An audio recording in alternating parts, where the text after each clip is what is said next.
And we're live. This is Julien Jean-Pierre from the Royal St.Lucian Seamoss Company. I hope all of you guys are doing well. I'm back with another live stream. Um, yeah, I'm here, ready to talk about Seamoss. It's been a few weeks. As usual, I have nothing planned to really say. I'm really here to just answer most of all your guys' questions, whatever you guys want to throw at me when it comes to CMOS. For those who don't know me, I've been in CMOS for about 3 years or over 3 years now, running an export company. We export CMOS from St. Lucia. And so I've made CMOS my life, my passion. Um, all I do is like live, breathe CMOS. I'm constantly reading about different species, different harvesting techniques, drying techniques, packaging, just how to care for the sea moss, understanding the different species, how the species grows, how it reproduces, how it survives, all of that. So, um, definitely, I believe I'm more than qualified to answer questions. And if I don't know the answer, I'm honest enough to admit it, and I'm willing to go out and search the information so that because I truly believe in a each one teach one environment. We all can learn from each other, and so I'm excited to see what we can learn tonight. So I guess throw me some questions and stuff, and if I don't get anything, maybe I'll just ramble on about um, I don't know. My favorite passion about CMOS is the selling aspect. I feel like the marketing part is something that is very um, overlooked and sort of like people don't really spend enough time really understanding the market and the best ways to sort of um, promote the product to others. So let's give a little bit. See. Anybody wants to comment or even join. If you want to join in and talk to me live, you can, hit the request button. Or if you're on Facebook, there's a link to join on my restream. There we go. So anybody have any questions about CMOS? How it's grown, what it feeds on, even, what are the difference between the colors? That's a common question I get.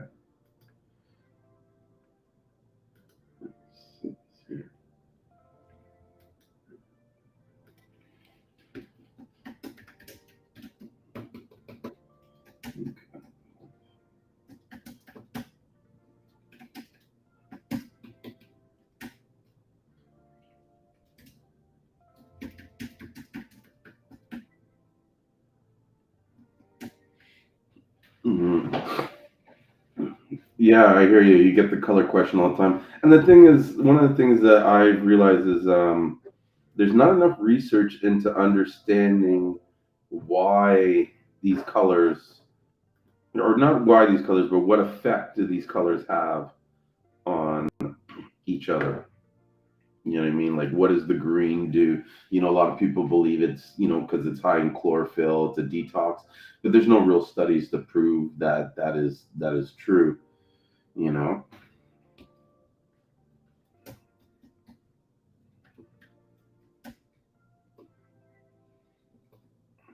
I think that the main difference between the gold and the other colors is the drying process, where the colored sea moss, whether it be green, purple, full spectrum, it's not dried in the direct sunlight, and so it doesn't get that process of where it's sun bleached, where the sun hits it and heats it.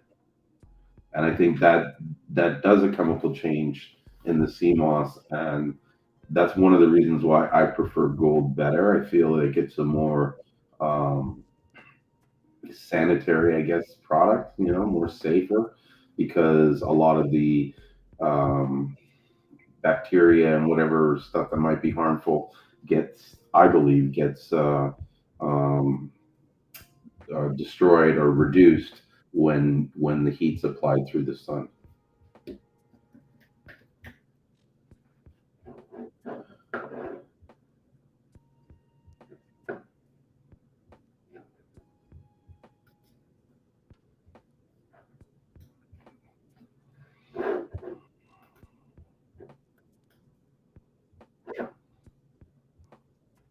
I heard green is a younger variant of CMOS than purple and brown. You know, I've heard that sort of the belief that the colors change depending on the life. I first heard that from Akeem, and what's interesting is that when I was in St. Lucia, and this is one of the reasons why I do what I do now, and why I'm very adamant about being sort of honest and upfront about the CMOS, what's really happening and stuff. Because when I was down there, this the guy was I ran into a farmer, and the farmer came up to me and was like, "Hey, you know this guy, King Pierre?" And I'm like, "Yeah, I know who he is." He's like, "Well, you like." It was almost like I was a friend of his. He's like, "Well, you tell him when you see him that he doesn't know what he's talking about when the sea moss and this green, what he said about the green thing is wrong and this and that." And I was like, "Wow, this guy was passionate. He was freaking out." And so I realized that it's like, what, if I don't want to be that side of someone looking at me and saying this guy's a not that he was calling Hakeem a fraud, but I don't want to be called a fraud. You know what I mean? And so I always make sure that I'm really honest and upfront with my knowledge. If I don't know something, I say I don't know something. Anyways, point being said is that what he said to me was that, and this is what I've come to realize, is that the color of the sea moss is not so much dependent on the age of the sea moss, but more of where it's grown and where the type of water. So depending on the nutrients and what's in the water, the sea moss will change various colors. Sometimes it'll even be half green and half brown. Yeah, I know that in certain waters and temperatures, the sea moss will only go brown, dark and a dark brown, so that they can only make purple from it. Like there's certain areas where people have certain farms where they can only produce purple because the sea moss that won't get golden like people like it, and it's better to and the purple's a lot more easier to make.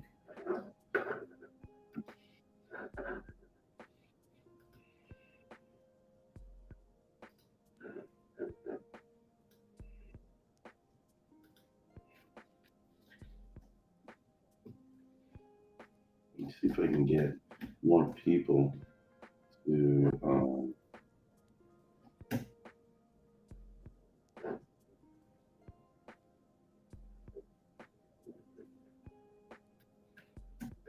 in the conversation.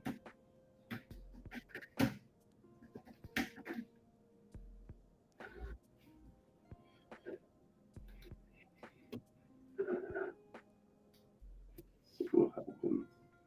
That changes it. It's weird how this Facebook algorithm is, in the sense that you have to, employ certain tricks and stuff to get your posts seen, and so people can know what's going on. And so one of the things I just did, and I'll see if it has any effect. I know it's done it in the past. Is you put at everyone on your post so that it sends a message to everybody in the group. You know, which I think is something that, like, if you're posting and promoting on the CMOS Buyers Club, you should be maybe not doing it every post, but trying to do it as much as can. Or for certain posts, maybe ones where you're not selling your product, but maybe asking a question or presenting some information, that you throw it out to all the group. And I think as someone that's marketing your product, you don't always want to be pushing out content that is like just geared to selling your product. Gary Vee has a great formula. It's called jab jab right hook or something like that. I never really looked into it, but grazed over it. And the summary of it is basically you need to give, give, give, give, and then ask. And so I've always employed that strategy in my business in marketing, even before I learned it from Gary, because I realized that there's this thing called the law of reciprocation. And with the law of reciprocation, if you give stuff to people, they automatically will feel compelled to give back. That's why it's always good. Like when I show up to someone's place, if I can, I'll try to show up with a gift, even if it's something small or little. I just say, "Here, this is for you." You know what I mean? And so it changes the dynamic of the relationship because you're in you've created an environment where they are already feel like they're indebted to you. So, yep. So it's good to market your product like that, where you're giving um, advice and help and information, and sometimes it's not even directly to that person, but just out to the universe is what you need to do. I think it even involves the law of sacrifice, which is I think is important in order to advance into getting more of your blessings and more of the things that you want out of life. The more you sacrifice, the more you receive. But anyways, we're going a little bit spiritual on that. Let's try to keep it as Seamoss. Come to my place with 20K. I'd love to come to your place with 20K if I had 20K to come to your place with. Sounds perfect. What's up, Motor City boss man? Haven't seen you in a while. I hope all is good.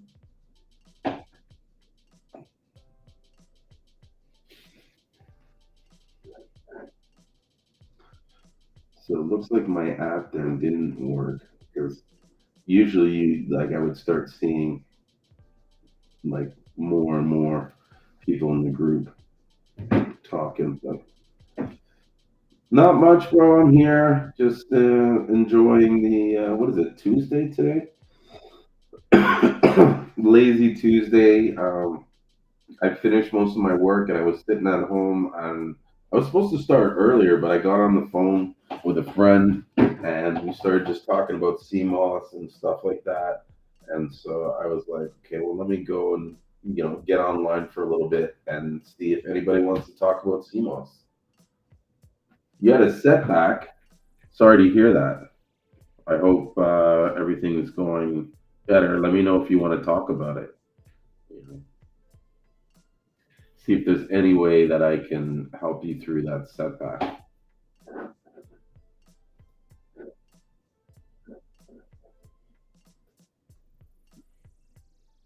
Yeah, definitely, if anybody wants to join in the conversation, I'm on Instagram, I'm on Facebook, and I'm on YouTube. And so with Facebook and YouTube, there's a link in the comments there where you can join in on a chat. And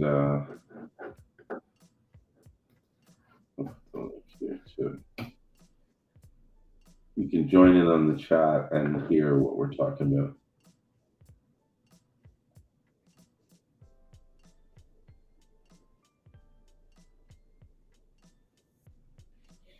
Yeah, setback, mess around and fall into a death trap. Yeah, it happens, man. But I feel like these are challenges, you know what I mean? For you to kind of like, step up and, you know, just put the axe to the grind. Like,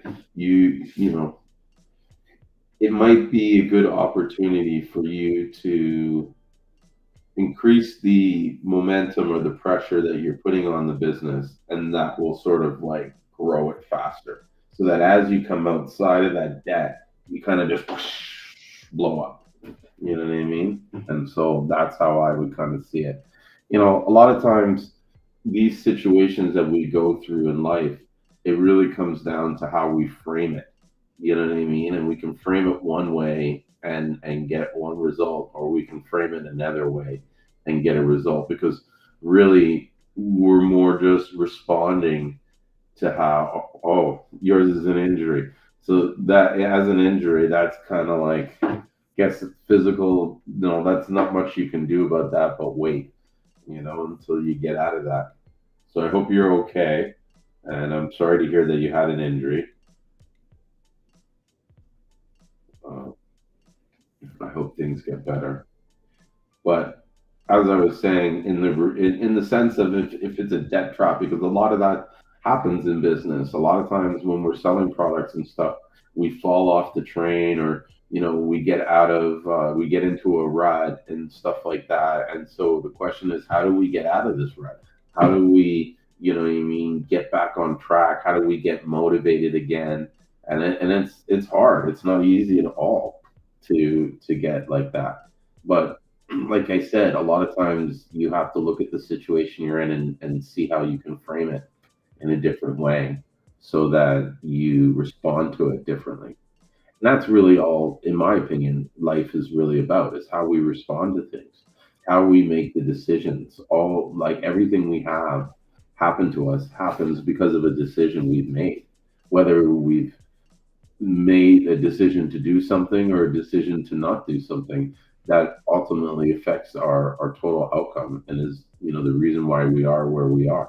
And so I always tell people, if you're not happy with the way you are, then you need to change the way your decisions are. You're making your decisions, you need to start analyzing what decisions you're making and seeing what the results are and asking yourself if this is the outcome that I want. And how do I change this to achieve the outcome you want? You got to get really sort of present and aware of what you're doing because in the end,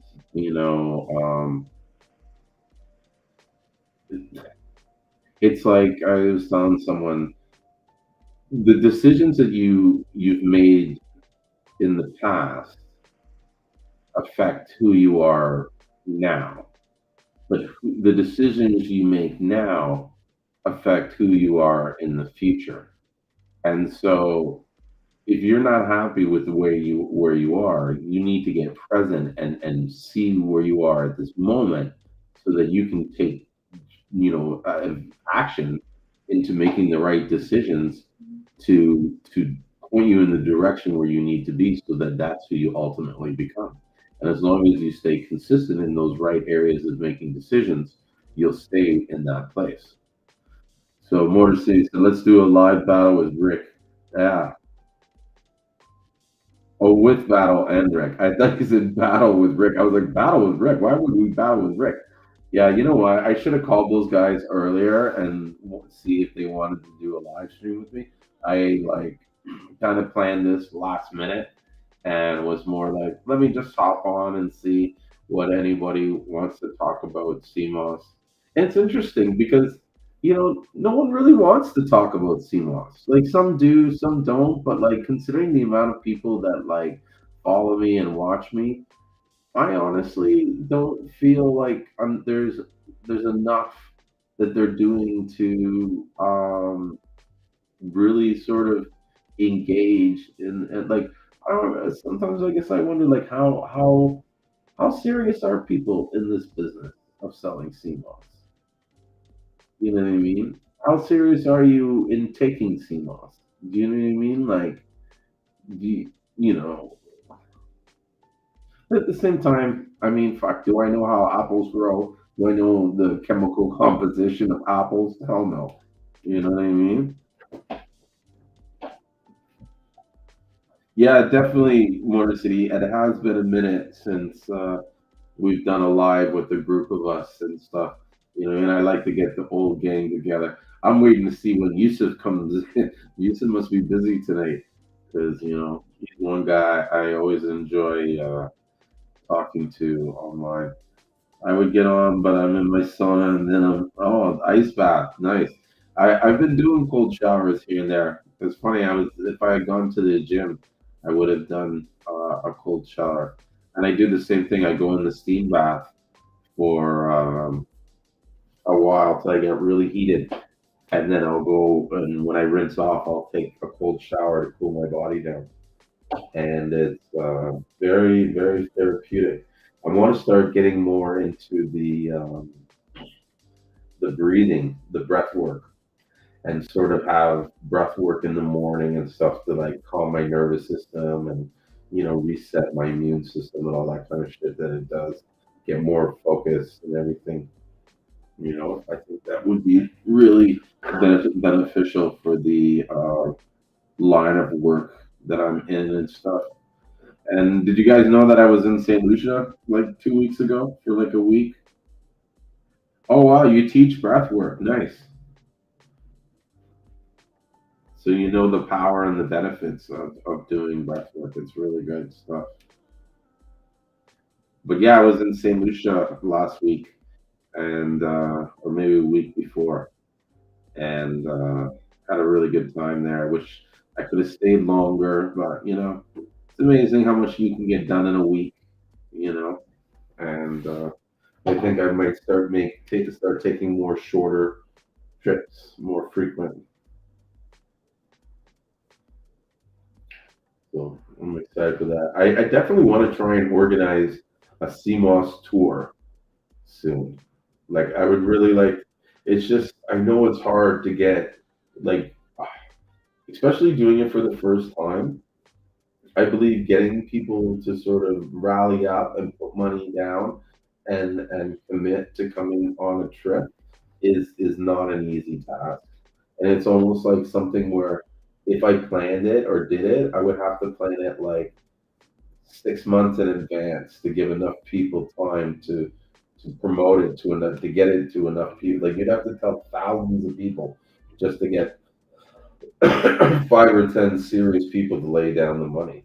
You know what I mean? Because it is such a unique uh, type of event. Not everybody has the means and the ability. And I mean, I'm not when I say means, not just financial, but just you know the means to be able to leave the country. You know what I mean? That's a challenge. You know what I mean? Get time off work and stuff like that. And so you know, I recognize that it's a challenge to rally a good group of people together to go and do a Seamoss tour. But I know that if I did do one, it would be an ill trip. Like an ill trip. Oh my God. You guys would have so much fun. We would learn so much stuff. We would do so much like off the record, like, you know, I try not to like sort of brag and, you know what I mean, show off the stuff that I get to do in St. Lucia. But I can assure you, we could probably do almost anything. We can go on zip lines. We can go trekking up in the mountains. We can go and find like like like unique hot springs and baths and even just going to the sulfur mud bath would be an experience for a lot of people. That is something that I always look forward to going to, like when I get to St. Lucia. And you know like I'm even feeling my skin now from the last time I was there. It was so um, enjoyable. So if anybody is interested or would seriously consider doing that, definitely reach out to me and let me know, and we'll stay in contact because I am going back and forth to St. Lucia, and I think it's like realistically the first trip's got to be something where it's kind of like I'm going and a bunch of people happen to be able to come down with me around the same time because and then we just form a plan from there, and then once I get that done I can duplicate it.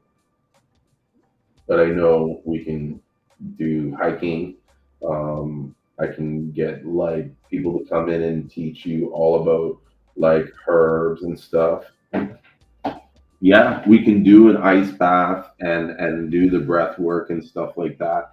And I even have like this amazing location out in by the Pitons. It's called La Hotte, La Hoyt, I think La Hoyt, which is like means the heights, and it's like high up on a mountain, and it has a beautiful view of Soufrière and the Pitons, and it has an area there where we could do meditations and stuff like that. And I'm sure we can set something up where we bring in ice baths and stuff. I know a guy who does ice on the island. I can definitely get ice made and brought up, so that wouldn't be a problem. And that's what I'm saying. It's like once we get sort of the idea formed, it's like anything's possible because I have not only do I have a lot of family down there, but with my business partner Ashton, he has so many people that he knows and connections that we can almost go anywhere and do anything.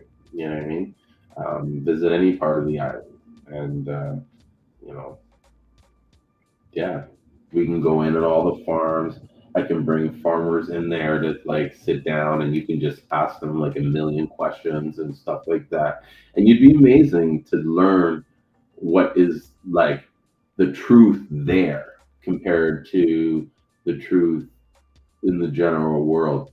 And I don't really want to get into it because really I'm not here to kind of like fuck with anybody's business and stuff like that, or you know what I mean, throw shade on this shit or that shit. But I'll say one thing for sure is that you will learn a lot when you go down there and see how things actually is. And you will definitely grow an appreciation for the amount of work that is involved um, when it comes to producing sea moss, whether you're farming it or you're diving for it. So you're getting me ready to go right now. Yeah, let's do it. Oh, like and the food. Like, oh my gosh, trust me. I can bring in like chef like some of the best cooks on the island. You know what I mean? My friend is like an executive chef who used to work for the like he was the executive chef on one of the most well-known restaurants on that island. Hey, what's up, Craig? Whole life. I hope all is well from Grenada. Guys, if you're ever looking for Seamoss from Grenada, Craig's got a really great product. He's bringing in a lot of Seamoss at great prices. And hey, buddy, if you want to come and talk on Seamoss, let me know. I'll bring you in on the chat and we can talk live. But I'm just reminiscing about my trip. Do we ship to New Zealand? Yes, of course. We ship everywhere. Everywhere. There is not a place in the world that we don't ship, except for the fact that some places where we ship, it's going to be expensive. Now, with New Zealand, it's not too expensive considering where it's located, but I feel like if you're running a business, you're going to want to get a substantial amount just to avoid the repeated shipping costs. CMOS lasts a long time. You know what I mean? It doesn't go bad in 6 months or even a year, like some people tell you. If you store the CMOS correctly in a cool, dark, dry place with not a lot of moisture, then your CMOS should last like upwards of 10 years, you know? And so I wouldn't be afraid to kind of invest and order, a little more than you think you need because I find that a lot of people are not really sort of doing the math when it comes to understanding exactly how much they really need to make the amount of money that that's realistic or even worth your time. And this is not a dig at these small sellers, but I just kind of want to bring up this conversation to maybe open their eyes to realize is this like, you know, you got to ask yourself how serious do you want to take this business, and do you really want to have this as a business, or do you want to have this as some pocket change? Because if you're spending $100 on an order and you're grabbing 3 pounds and you're thinking you're running a business, I'm sorry, but you're not. You know what I mean? You're running a side hustle. 3 pounds is only going to make what 36, what was it, maybe 40 something jars. Let's get the calculator out here. My math is shit. So 16 times 3, 48. So 48 jars times even $30 a jar. It's $1,400. Now, if you're making $1,400 off, let's say, you paid $35 the pound, which a lot of people don't, right? But that's $105 investment. You know what I mean? And you're making $48, $1,400. You know what I mean? Like, you should be taking even a third of that money right away and reinvesting it in your business. And so the next time you see me, you should be getting double the amount of, like, every time you see me, you should be getting double the amount that you got last time. And you should be trying to push yourself to sell more jars because it's there. Do you know what I mean? And you got to ask yourself, do you want to continue working a job that you may not be excited about, or do you want to like be able to sell Seamoss? Because realistically, with the margins that you have in this business, you can sell, like, you can live off this. I mean, how much money does people really need to live in life, right? Let's say you're making, uh like, for some people, $5,000 is a decent amount of money to make for a month. That's not bad, right? So let's do the numbers. If you're selling the jar at $30, 5,000 divided by 30, that's 166 jars. Okay, let's say it's 170, just to round and make even numbers. So you sell 170 jars times four. That's 42 jars a week. Or if you do it 170 divided by 28, oh shit, 170 divided by,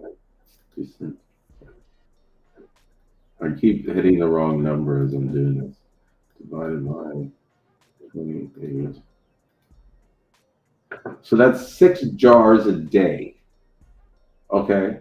So if you could sell 6 jars a day, you can make gross $5,000. And really, if you put your mind to it, if you got up at 9 o'clock and hit the streets and walked around and randomly, like, you could sell 6 jars.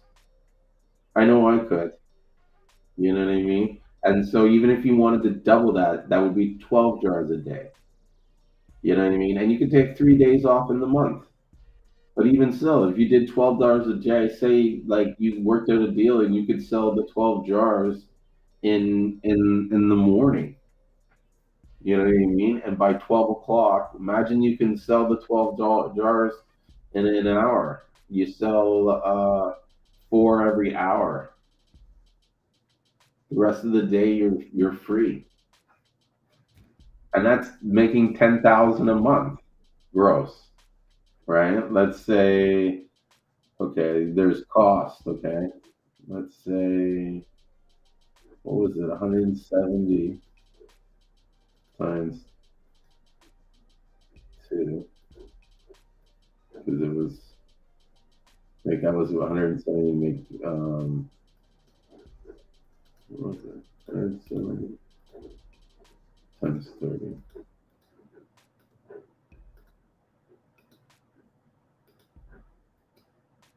Yeah, so it was 500. So 170 times 2 is 340 jars a month. And so if 1 ounce equals 1 jar, that's 340 ounces divided by 16. So you need 21 pounds, right? 21 pounds to make $10,000. You know what I mean? And therefore, and so The 21 pounds would cost you, let's say it's 22 pounds times, let's say you paid $30 for it. That's $661 to make $10,000. Okay, let's round it up to an even thousand, because let's say there was, the doll. I don't know how much jars are. Jars are like $1 a jar. Let's even say there's $2. So this would be 660. So let's do 340 times 2 plus 660. So your cost is 1340. You can even do $1,500. So your $1,500, 10,000 minus. See, I don't think anybody really does this math to understand what they're really dealing with. And then, they want to get the Seamoss for like the cheapest price ever, and it's like, these guys work hard for the Seamoss, man. You don't need to get it. I think you can pay it if you do your business right. You can get it at any price. Yeah, sure, you'll make more money, but like to me, it almost like, how do you put it? Like you don't want to get lazy. You don't want to sit there and like, you know what I mean? I know it's a crazy thing to say, but it's true. Like some people they'll be like, oh, I only have to sell this many jars and I make this much money, and then they're happy. But I feel like it's like if you focus on just selling and making the money, it's like over time this thing builds to a point where it becomes a life of its own. And so you'll get to that lower price eventually. You don't need the lower price to sell the product. What you need is to focus on just selling the product, and everything will kind of flow. You know what I mean? But I don't know about you guys, but you know, I'd be willing to put 8 hours a day into selling CMOS so that I can make 8,500 a month, which I think is easily obtainable. Like I said, that's 340 jars. 340 jars divided by 28 days in a month. That's 12 jars a day. You know what I mean? And maybe you can even find someone to take uh, that 340 jars at $20. You know what I mean? You're still making 340 times 20, $6,800.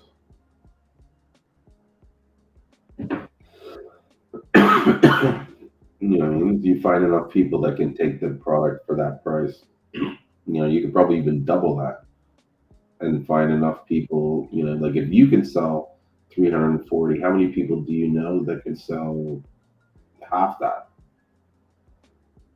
You know, that's another like strategy. Okay, let's say 340, you get a bunch of people that you sell it to for $20, they make $10 off it, right? Which I think is pretty reasonable if you don't have to do any of the packaging, putting it together, this and that. And so 340 divided by 2, I think it's 170 times 20. You make 3,400, but if you found 5 guys like that, now you're making 17,000 a month. You know what I mean? And these guys they're making 1,700 a month because they're selling 170 jars times 10. That's 17. And for some people, as a side business, That's not bad to do. Make $1,700 selling 170 jars, which would be 170 jars divided by 28. That's 6 jars a day. You know what I mean? So there are so many ways you can make money in this business. You know what I mean? I know. I don't know. I got onto that from asking about. Someone asked me if I shipped to New Zealand. I hope I answered your question earlier that yes, we do ship to New Zealand, and I don't think it's too expensive. It's like and it gets there in like about 4 or 5 days, depending on how much you buy. But so yeah, there's a lot of these different strategies that you can really sort of think about once you start doing the numbers and you understand sort of like what your profit is, what your costs are, you know what I mean, and then you look at just scaling, you know what I mean, and to me it's kind of like if you're doing 21 pounds a month doing that kind of numbers, you can go out and invest and buy 100 pounds and let that ride for 4 months. You know what I mean? Instead of buying 20 pounds every month, waiting till you're almost done to reorder again. Like really seriously, if you're running a business, you should be um, resupplying your product when you get down to like half as much, or like if you're going through 20 pounds a month, it's almost like you should be waiting till you're down to your last 40 pounds to order your next 100, so that by the time it gets there, if there's any disruptions or any issues, then you know what I mean, you have the extra stock involved, and I think people need to like, I don't know if it's fear or what, but like, let's not like, this is a great product. You know what I mean? CMOS changes so many people's lives. Like, you should be, doing whatever you can whenever you can to kind of like build that business. Like, I don't think people understand really like the opportunity that we are at right now if you're in the business of selling CMOS gel, and how um like how much of an, like, we are literally like ground zero. You know what I mean? Like, the market penetration, like, people think we're this market saturated. It's not. It's barely even started. It's not even a blip. You know. Imagine it becomes something like goji berries, or um um like kale and stuff, where everybody sees it as a necessary staple in their diet, which really it should be. You know what I mean? It really should be sort of like it's nature's natural multivitamin, as Ricky would say from Gold Sumo. And I think, especially if you're someone who's plant based, you need to be consuming sea moss, um, as among other sort of nutrient dense superfoods. Right? But sea moss is definitely one of them, and it helps a lot. And so, as more and more people become to realize this, sea moss is going to get more recognition, and it's going to get more um, awareness. Right now, there's zero awareness. Like, you go, I encourage anybody to go up to 10 random people and ask them if they know about CMOS, and you might get one, maybe two people who know that. Right? Everybody else is a customer, because the major, like, almost everybody that I've ever had them try CMOS has enjoyed and liked the benefits of CMOS. Interesting enough, though, not everybody takes it for continuously. That's what I've found. Is that there's a lot of people that say they're taking CMOS, but they're not taking it regularly. Which, whatever. I think the body knows when it's had enough, and you sort of, your mind is kind of like not interested in it anymore. But when your body needs it and stuff, you'll crave it. And when you stop taking it, you'll notice the difference right away, for sure.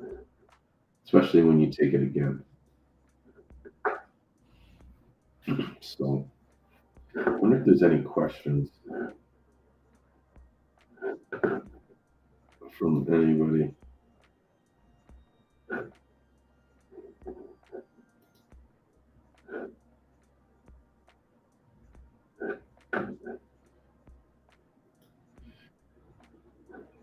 Donovan, I don't know if he's still watching, but you're welcome. He said, "Thanks for being very informative, which is rare to find in the CMOS community these days."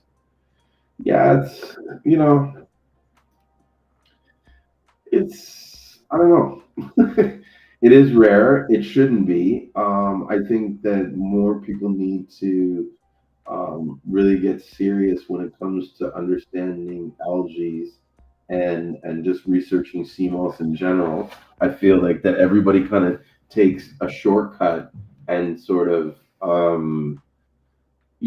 just checks one or two sources and sort of, runs with those without really sort of spending some. It's almost like, I don't know if they're afraid or what, because it's in their best interest. Do you know what I mean? Even just to see what people are saying, to understand where your position is. Like, I don't understand that. Like, to me, you can't grow and sort of better understand your position without going and learning the other side's position. Do you know what I'm saying? And so they don't want to do that. It's weird. Either way, I think that we need to. My whole point is we need to do more to think independently and to understand on our own why and like on a scientific level, like, what I mean, there are studies. CMOS is not something that just came out in the 80s. It's been around for a long time. It's in all, like, major foods and stuff. They make alcohol with it. They they put it in toothpaste. They put it in all kinds of vegan products. I think the Impossible Burger has CMOS in it, but they won't tell you that. But I wouldn't be surprised, right? They have all these, like, it's an emulsifier, it's a binder. You know what I mean? They extract the carrageenan in it. They use CMOS with, like, in the case of Garcilaria, they use that to get the agar. And so, I mean, Google Eukinema processed seaweed, you know and I think that's too where a lot of people are sort of missing the opportunities, that they're searching for sea moss when really they should be searching for seaweeds. And seaweeds is what is, really what sea moss is, right? It's an algae, which they, in the sea, they call it seaweed.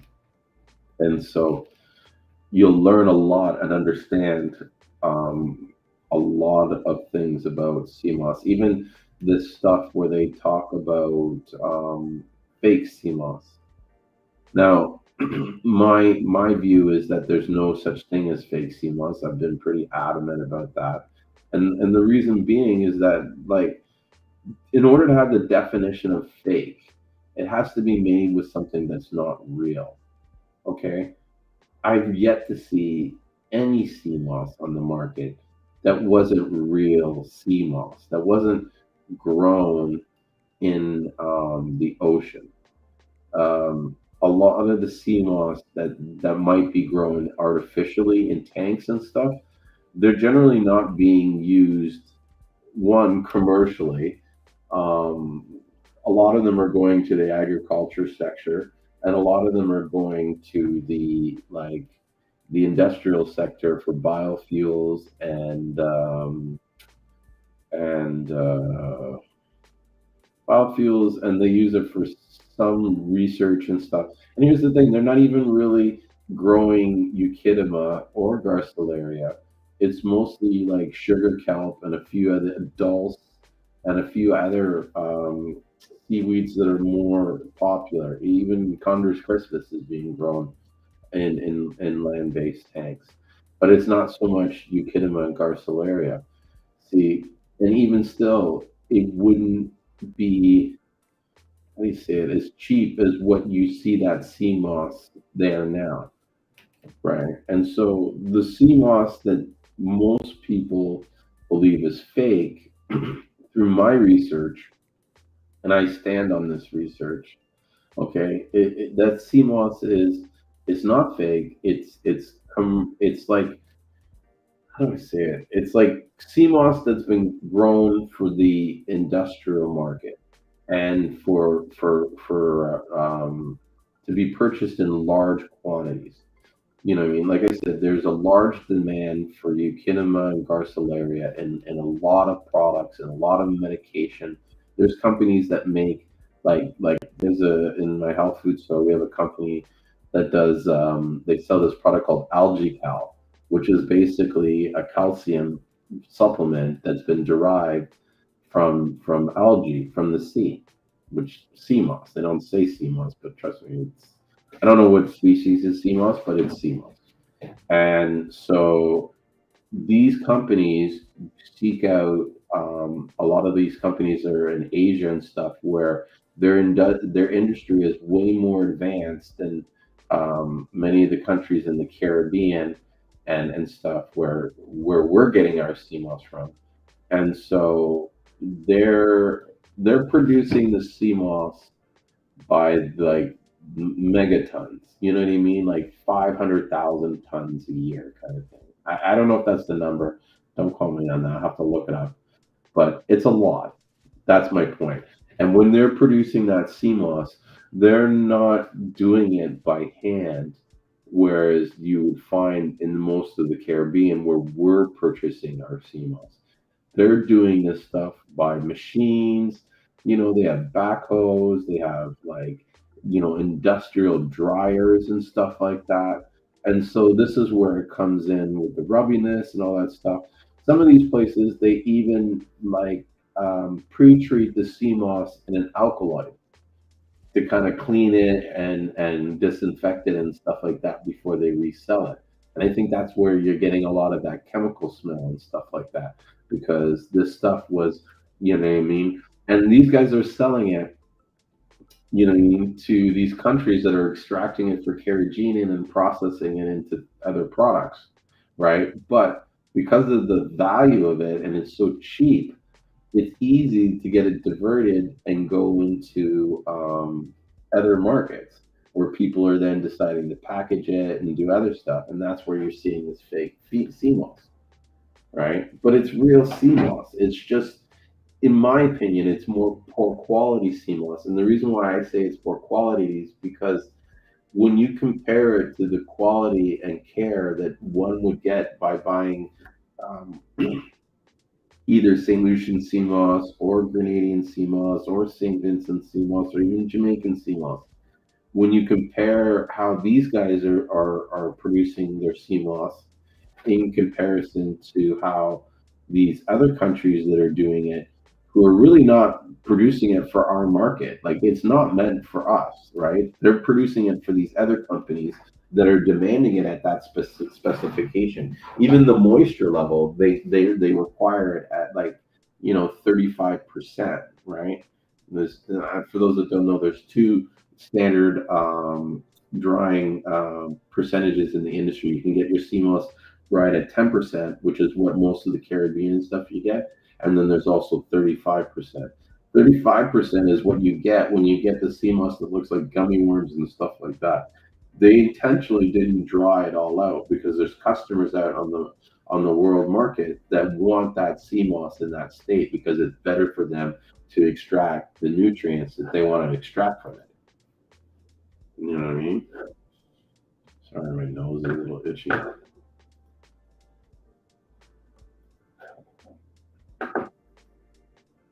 So that's where you're getting the fake CMOS. And if um, if you research who you're buying your CMOS from, you shouldn't have to worry about whether or not the CMOS is real or fake. You know what I mean? Um, it's like it's kind of absurd at the amount of people that have to question whether or not the sea moss I have is real or fake. I mean, you see the water, you see where it comes from, you see me in it, like you see like how could I fake any of that? You know what I mean? Why would I fake any of that? It's just not worth it. You know what I mean? And the only person who's ever no one's really talked about fake CMOS. I mean, maybe Dr. Savy, but I don't even think he said fake CMOS. Maybe he did. Who knows? Point is, it's the quality of the CMOS that's most important. And a lot of times the quality comes down to the person that you are who's handling the CMOS, right? How they dry it, how they clean it, how they package it, how they store it. All that is going to affect the overall quality of the CMOS. So to kind of lay like your whole value on one variable, which most people make that the rock, that is insane because there are so many other variables that determine the overall quality of that product. Least is whether or not it was on a rock or not, right? In fact, my experience being in St. Lucia has shown me that the rock plays no part except to keep it from flying away, and that there's no way for the rock to transfer any sort of benefit from the rock. What benefit does the rock really have? You know what I mean? It doesn't. You know, it's a rock. People seem to forget that it's a rock. You know what I mean? And there's way more nutrients in the ocean, in the actual water, than there is in the rock. So why do we focus on the rock so much? You know what I mean? How does has anybody done any studies to find out what nutrients these rocks contain? Do you know what I mean? Like how does it contain 92? How does every rock contain 92 minerals? You know, that's a question I would like someone to answer. You know what I mean? Not to get, I don't need to get into this rock thing. I debate so many people about this. It's insane. And people always ask me, like, why do you argue with these people? Why do you, like, engage in them and waste your time and stuff like that? And as crazy as it sounds, I do it because not because I'm really interested in changing that person's mind. I feel that that person's mind's already made up. They're already kind of locked in there. They're what do they call that? Cognitive different dissonance. You know what I mean? Where they don't want to face the truth or do what's necessary to find what's true. But I know that what how do I say it? Those that are watching us engage in this conversation, especially when it's online, they're the ones that are curious and really want to know and haven't made up their minds yet. And so those are the ones that I want to um, drop a seed, so to speak, in their mind and encourage them to go research and find out. Because once you start researching to find out the truth, then it becomes clear what the truth is. But until you do that, you're really in a state of uncertainty. Do you know what I mean? And I think in order for us to really grow this industry, we need to all be more on the side of certainty of what this product is so that we can sell it better and we can promote it better and you know what I mean? Like, and we don't get caught up in this bickering about what nutrients it has, we don't even know exactly how many nutrients and what nutrients are in sea moss.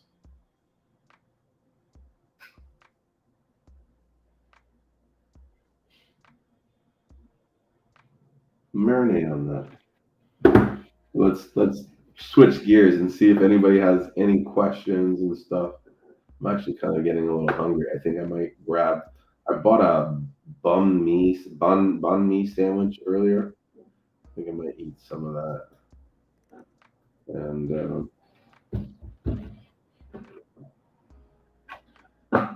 you know, it'd be cool to check out. Just if I can pull up the website, lgae.org. Oh, it's lgbase.org. I wonder how many people have ever been on this site. This is a badass site.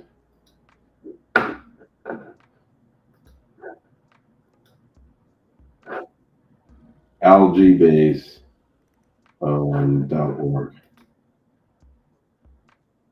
This is a site that lists the world's algae, all the different species, all, you know what I mean? And so they even have, I think, locations and areas where you can find where people have found like evidence of having this species of different sea moths. And so let's go to about. We'll just read a little bit of it. AlgaeBase is a database of information on algae that includes terrestrial, marine, and freshwater organisms. At present, the data for the marine algae, particularly seaweeds, are the most complete. For convenience, we have included seagrasses even through their flowering plants. Um, Many organizations, people have funded, supported, and contributed to AlgaeBase since its small beginnings on March 20th, 1996. Well, this is here.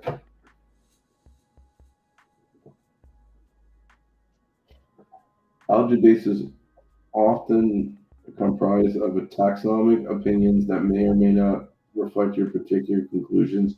It is also a work in progress and thus incomplete. Please note that AlgaeBase is purely meant as an aid. Taxonomic studies are not a definitive source in its own right. You should always check information prior to use. So that's a good thing to know is that this website, let me just see if I can show you guys this website real quick because Instagram is missing on the site. So if you want to go check this site out, it's called um, ELGAEPASE.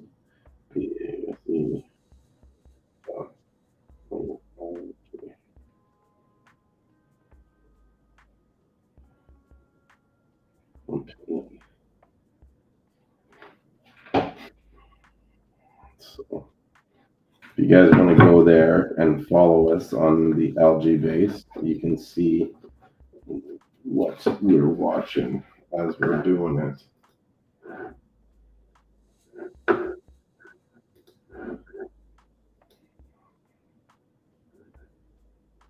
Species, common names.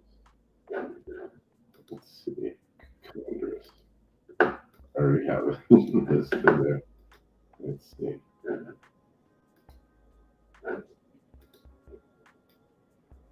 Oh, I wonder if I do Irish moth. There.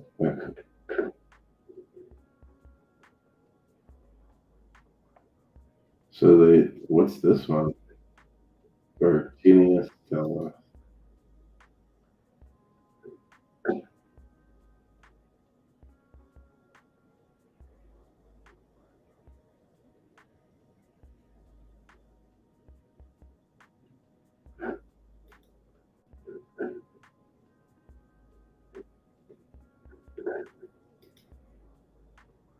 Interesting. So this is one that people think is,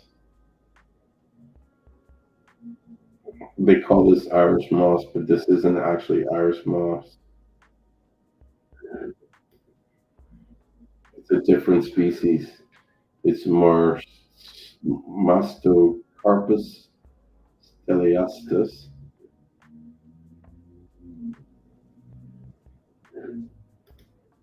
Interesting.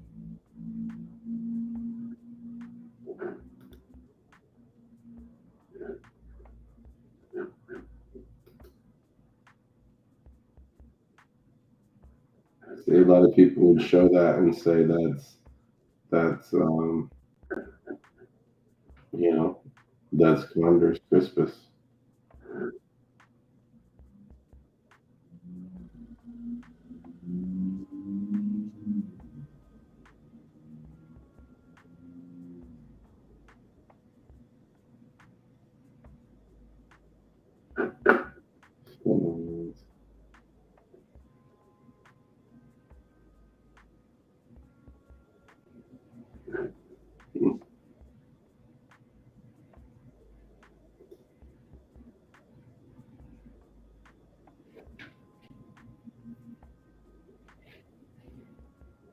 Sorry, I get so wrapped up in watching and reading these different,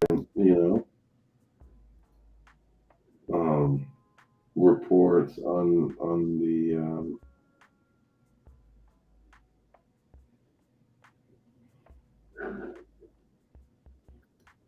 the Seamoss.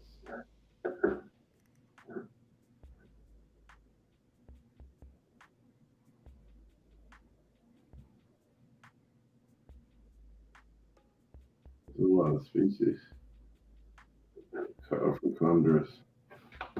Wonder what that one looks like. That one. This is Condorus crispus.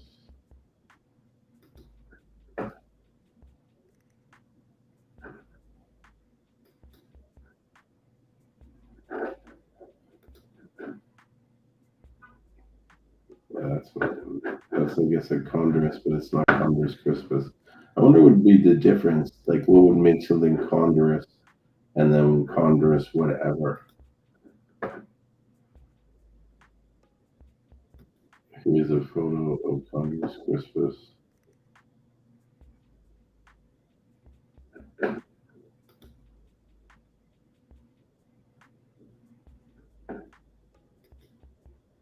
Now here's where this looks like the same one that we saw earlier, where it wasn't. They said it wasn't Condorus crispus. It was a different species.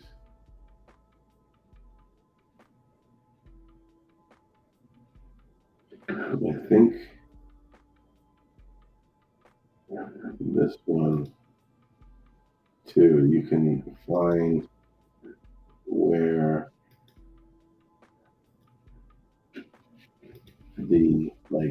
what sea mosses have been found in a particular region.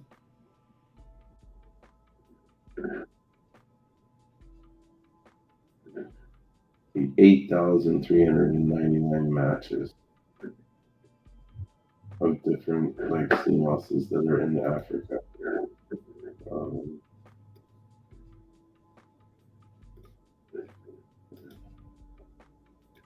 let's see.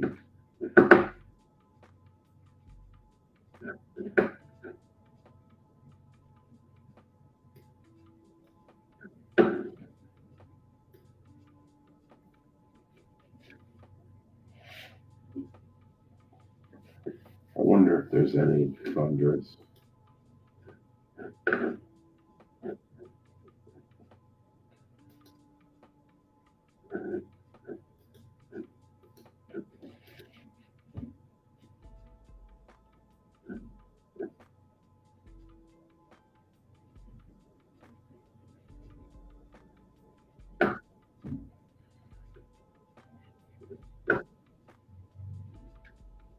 There's like 8 different variations of Condor's crispus. It's crazy.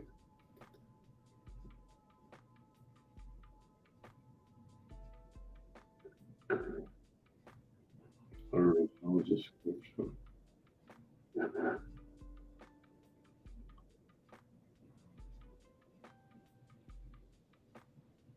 Oh wow, this looks like so old. Look at this. What this is. I don't think these guys can see what I'm looking at.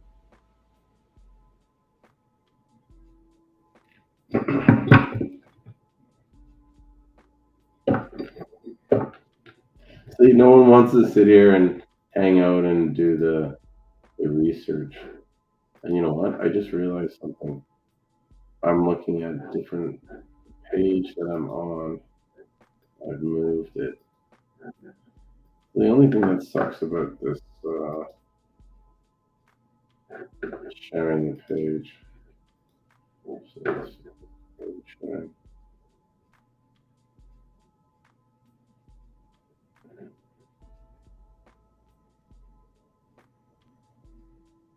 Yeah, like that.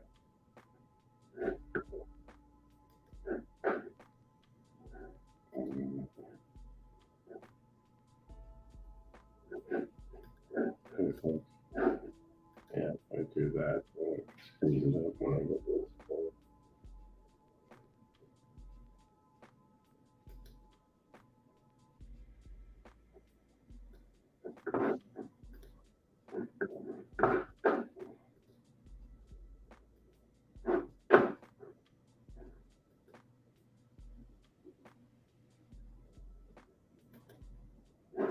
I think this is right now. There we go.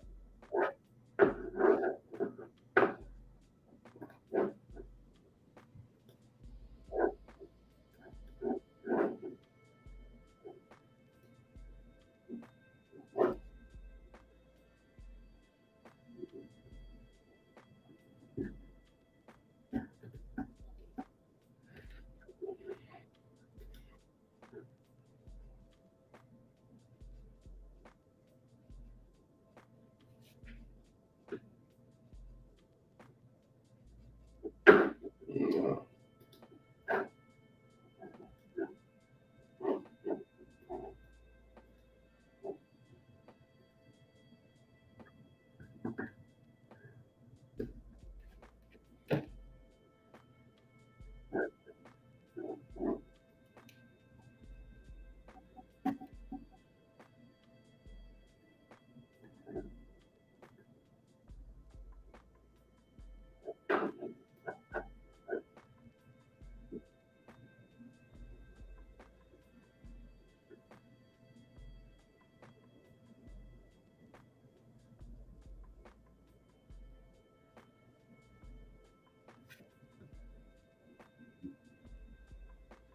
This is not what I was looking for. Um, how about this commercial dryer machine?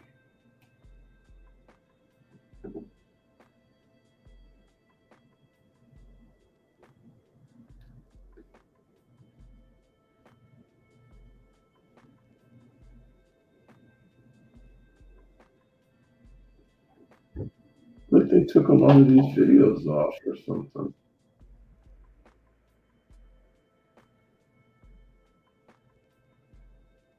Because I would search that and I would find the drying machines and shit that they were selling.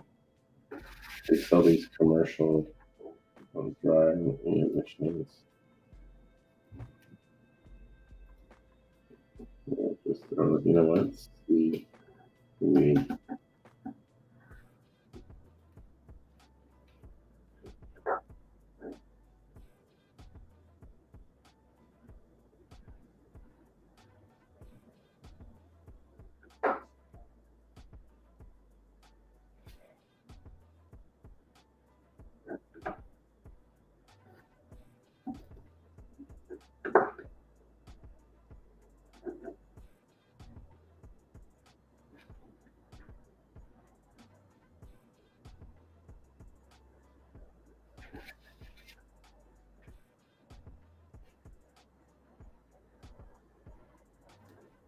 it doesn't even look like kelp. What are they talking?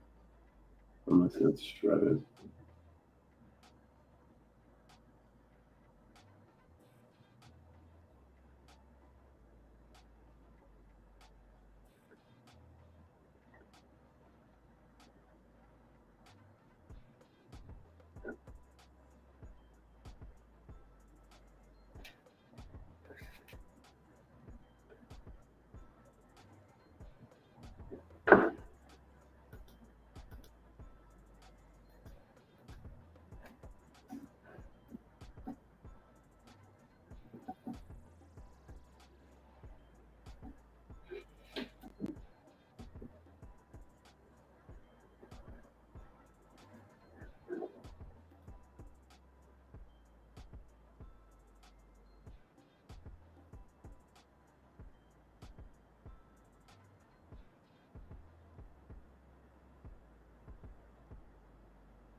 crazy.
So, in case anybody's wondering what we're watching here,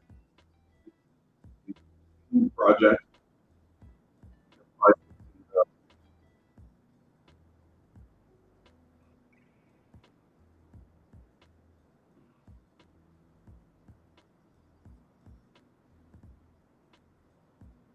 So here there's the project. Food produced in the market. Food.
Oh, I just seen him. I didn't even see Epic Superfoods was here.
think there's a Asia.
So I don't know if you caught that. So they're producing the Garcilaria commercially, you know what I mean, on a large scale. They're cultivating it, but they're not even using it on like for like they don't care to sell it to regular people. They're not interested. Like it's basically for their other agriculture, which is the abalone, which is to them more valuable. Oh,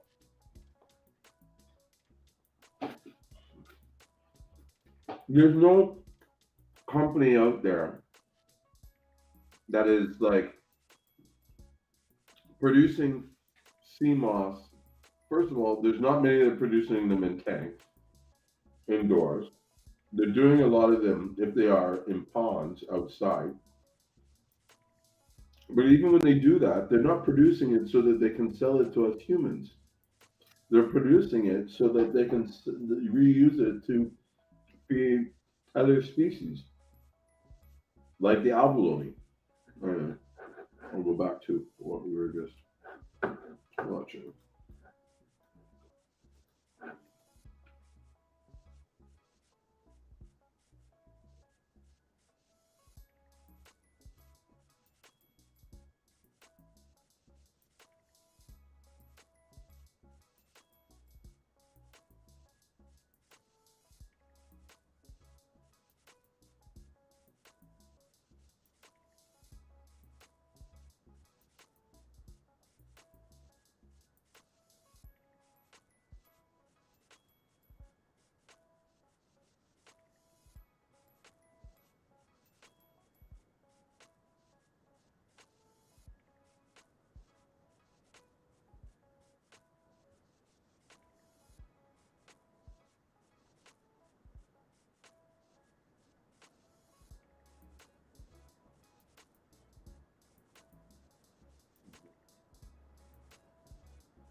Well, so I don't know if you heard that.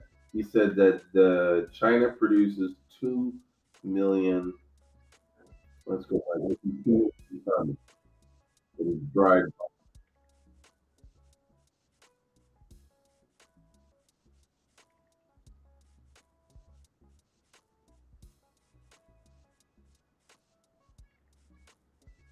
2 million tons.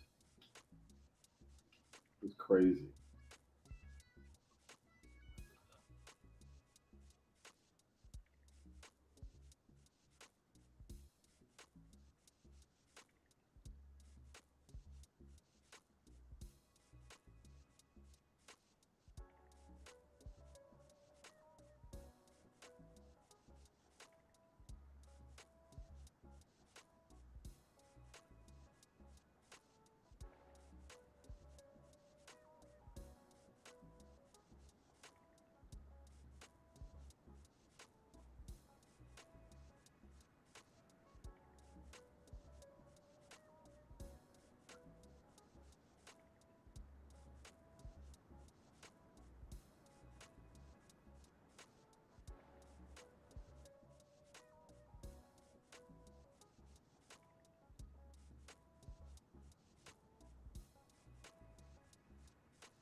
Yeah, I'm back.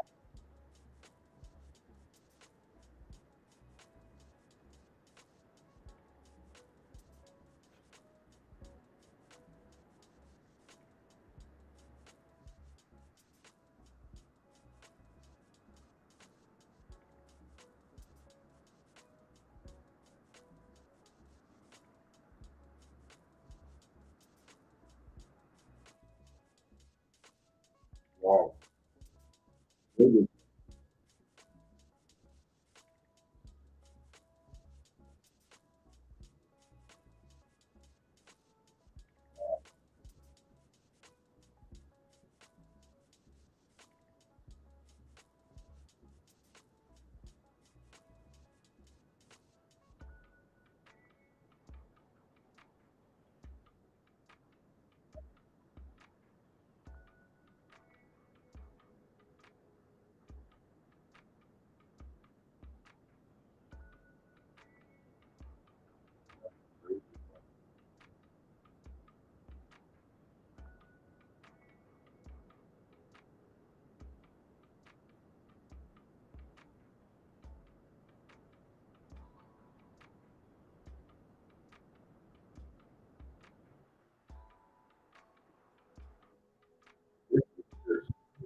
He put a very important point that a lot of people don't realize when it comes to seaweed growth.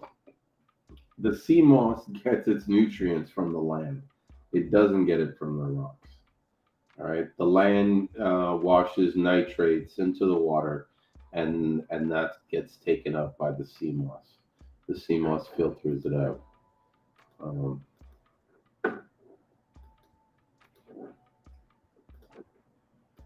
and so that's where sea moss grows. That's what it feeds off. A lot of people don't know that, but now you know that. All right. Let me get back to that video. Where is it?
I know this is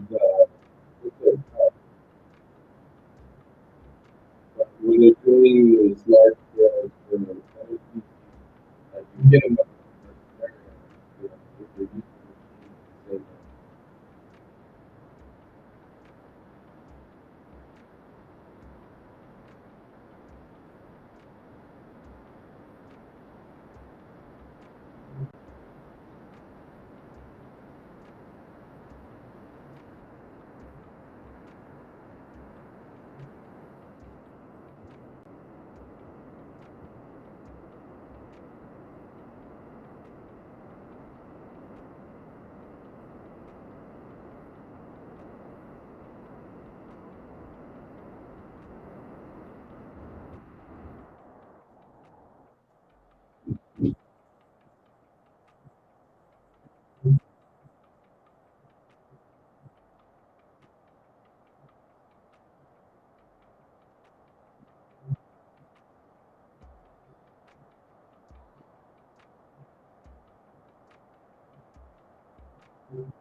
And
how that happened.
Trying to see if there's any other interesting videos.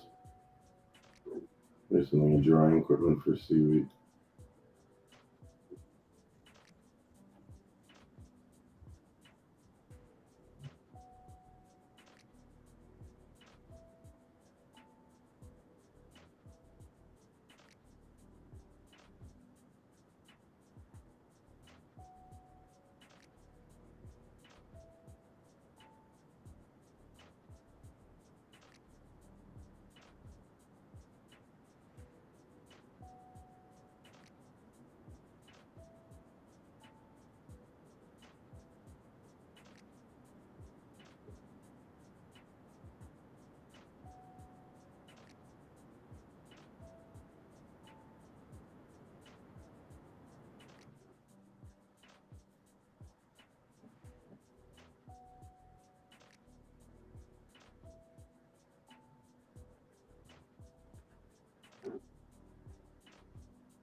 What's up, Alexis? I'm trying to accept your request. Maybe I can invite you. Maybe. Oh my goodness. 'cause the morning and I'm in pajamas. Pardon? At 6 o'clock the morning and I'm in my pajamas. Oh, nice, nice. It's 12 o'clock at night here, and I was, yeah, just searching on YouTube videos on Seamoss cultivation and stuff like that, and I'm just doing the live stream. Yeah, I So, know with Seamoss you're always learning, always researching. mhm. That's what you have to do if you're in this business. Yes, for sure. Yeah, so you came at a good time to talk about Seamoss because you know what I mean? I'm here, I'm chilling. Yeah. So Yeah. it's been an interesting journey for us. I started taking CMOS last year, Uh-huh. and mostly because of my own health issues. Because after my pregnancy, the um, acid reflux got really bad. That I would have to have bottles of Gaviscon. We've got Gaviscon, but you can just get off the shelf. Wow. And I wouldn't have to carry it in my bag. Yeah. O'clock in the morning, I'd be awake at night, just really battling. So, and just other stomach issues, digestion issues, and intolerances, etc., etc. So, since taking CMOS, it's been a huge, huge game changer for me, right? For my husband and for my daughter, who sometimes also battles constipation. And with having the sniffles and the flu and sinus infection. So all those things have cleared up. And I found that, you take so many supplements, a lot of medication, and it doesn't resolve it. It's just a temporary solution. And I do find that CMOS has everything you need. To sustain your health, because the food today doesn't give you the nutrients that you need. No. And so CMOS has been amazing, and it's for that reason that we decided to make it a business. Nice. To help other people that's battling with their own health issues. And I think if you look at the last couple of years, chronic ailments has been on the rise, and medications don't resolve it. It doesn't.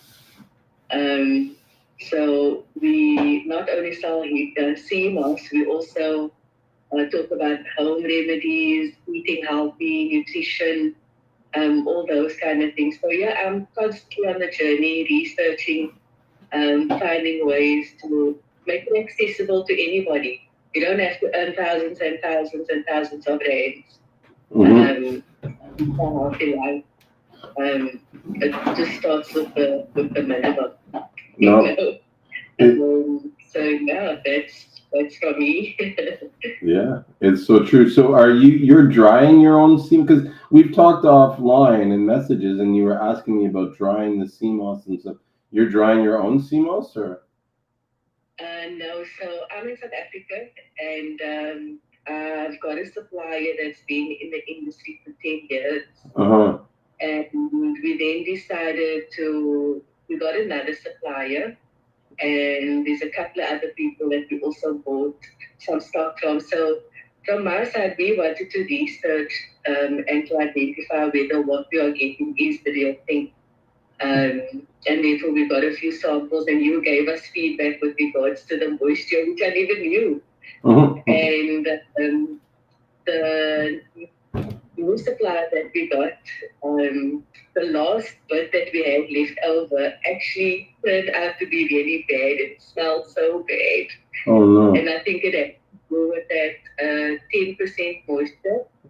So subsequently gone back to our original supplier. And I mean, what from me months ago, it's still smelling good, it's still smelling fresh. And that was exactly the one that you pointed out as having the 10% moisture. The one with the less moisture smells better, and the one with the higher, it's going to be a lot. Yeah. Correct. So just from our side, because we're making it a business, it's important for us to do the proper research and to have the right information, because our customers are ingesting it, and also because of our food and safety regulation, we are heading in that direction. having the proper labeling, the proper testing, and all of that. So, Mm-hmm. we're almost No. to do that. So, yeah, your help has been super helpful. Well, thank you. I'm glad that you got value out of the help that I gave you. For you, I'm grateful for that. You know what I mean? But you're right when you touched on like you got to know your supplier and stuff like that, and you got to know like the person that you're buying from knows their supply. Like it's got to be a sort of like a chain of like everybody's got to take care of everybody. You know what I mean? To Yeah. make sure that the end consumer gets a good quality product. Absolutely. Mm-hmm. Absolutely. So one of the questions I also asked you was with regards to the different colors of Seamoss. And I see you did do a post, so that was quite helpful as well. Mm-hmm. So it's a combination of all of the colors, the gold, the green, and the purple. Yeah. Basically covers everything. So yeah, that was quite helpful. Awesome. Yeah, I mean, I was saying earlier in the live stream that I was doing here, though, there's no real sort of like studies or tests that have gone to talk about the different colors because they are relatively new, and so like you got to be, I guess, not to say you got to be careful, but you just got to understand that there is no trust. So this is a lot of times like when they talk about the phytonutrients and stuff like that, they believe that that's higher. What I do know is that the purple is an indication of a higher iodine content, and so the purple will have a higher like it's meant to have more iodine because of the process that it goes through in drying it in the dark.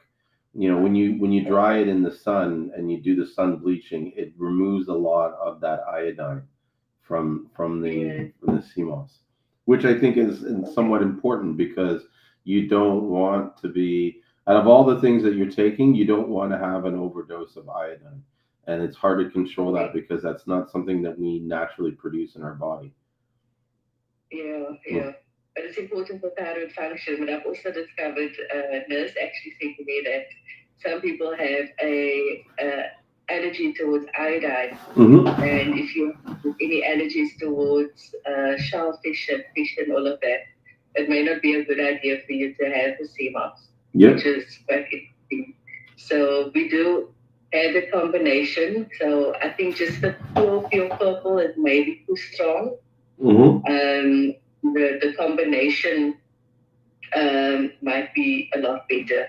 But we always encourage our customers to do their own research and to know their own health, and to always test the product. Take a little bit, don't take too much, and then see how your body responds to it. And I mean, you know your body. Yes. You know if there's anything that happens. Yeah. You definitely have to listen to your body, for sure. That's like, I guess the number one thing because I take a lot of Seamoss, more than the 2 or 4 tablespoons that's recommended.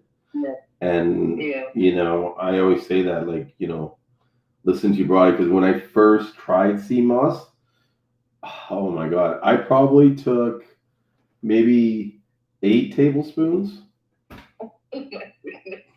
And my mind was just like, because it was one of those things where I took it and it instantly hit me where my eyes just like, what is this? And I was just like, oh, let me get more energy. Like, oh, let me see how far I can take it. And it was just like, I was bouncing off the walls, literally. Just like, okay, what do I got to do next? And I was like, I like this shit. You know what I mean? Like, fuck. And then I was kind of hooked, started taking it every day. I felt like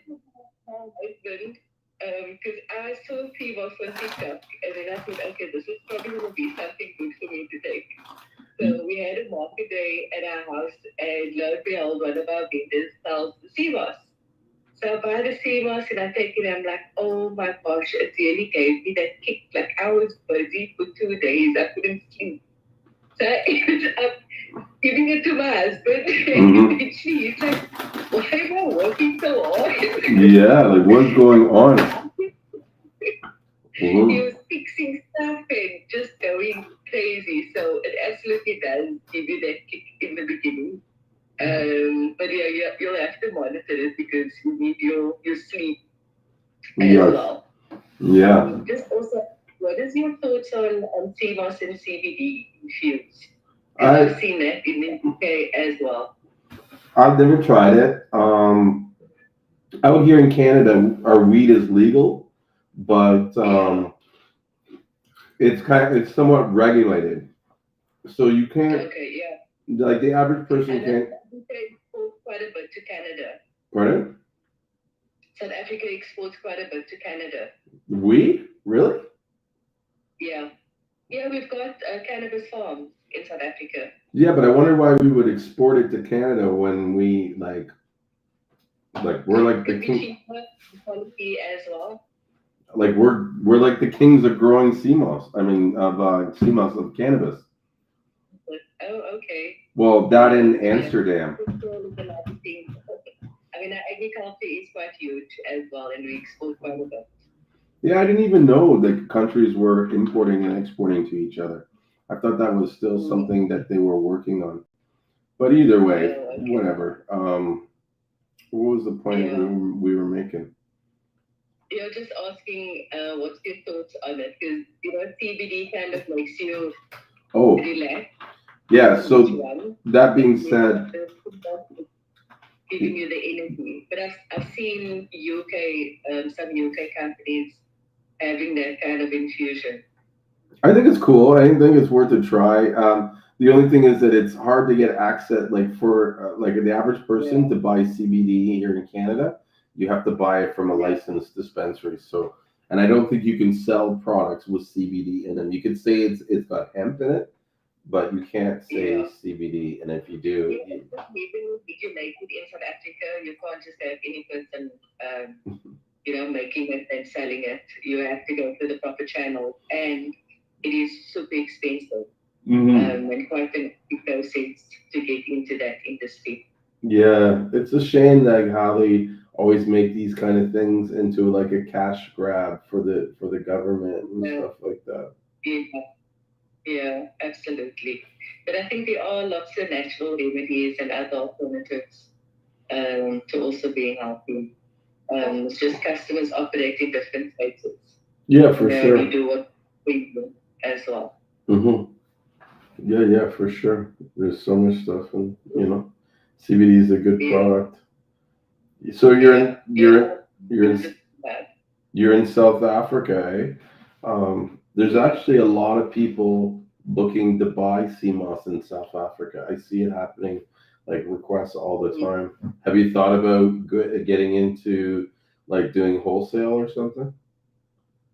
Yeah, I've definitely considered it, but I am looking at getting a few suppliers and testing our suppliers before I go into that direction. So I don't just want to get a lot of stock in and not know what I'm doing. So I decided to follow that closely. So like I said, the supplier we've gone back to, the stage we at is quite small.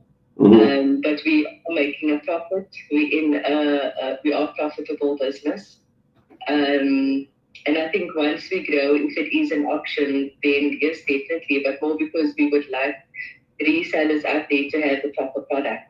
Would be the main reason. But we obviously first need to do our homework and let our suppliers do the proper testing before we can get to that stage.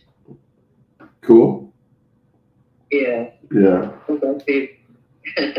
it's something to consider though, because like I said, there's a lot of people that are always like, and they want smaller quantities and stuff like that for the Seamoss. But I agree, you don't like. I'm sure after running into the situation where you switch providers and the second one really wasn't up to that you were looking for. It's hard because everybody has different tastes and stuff like that. But you do have to have someone that's willing to listen and understand what you're looking for, regardless. Because I have customers where, like you would look at the Seamoss and you would be like, I'll never take that. And then these guys, they're like, yeah, I'll take that all day long. And so part of my job is balancing what Seamoss goes, because the reality is that it's a natural product, so it's not always going to be the same. But Mm, especially when you're buying 2,000 to 3,000 pounds. But when yeah, it's almost like even though it's not consistent, the types of sea moss or appearances can be consistent, and so you're able to yeah, sort it out and basically have this type of like appearance for this. Because I don't want to say gray, because it's in my opinion it's all the same sea moss. It's just some looks more appealing to some people, and other people it doesn't. You know what I mean? But there's both part. Like I have guys that are just like I'll take this stuff all day, and then other people are like, hell no, I'll never touch that. You know. yeah, yeah. Hmm. Well, I do it.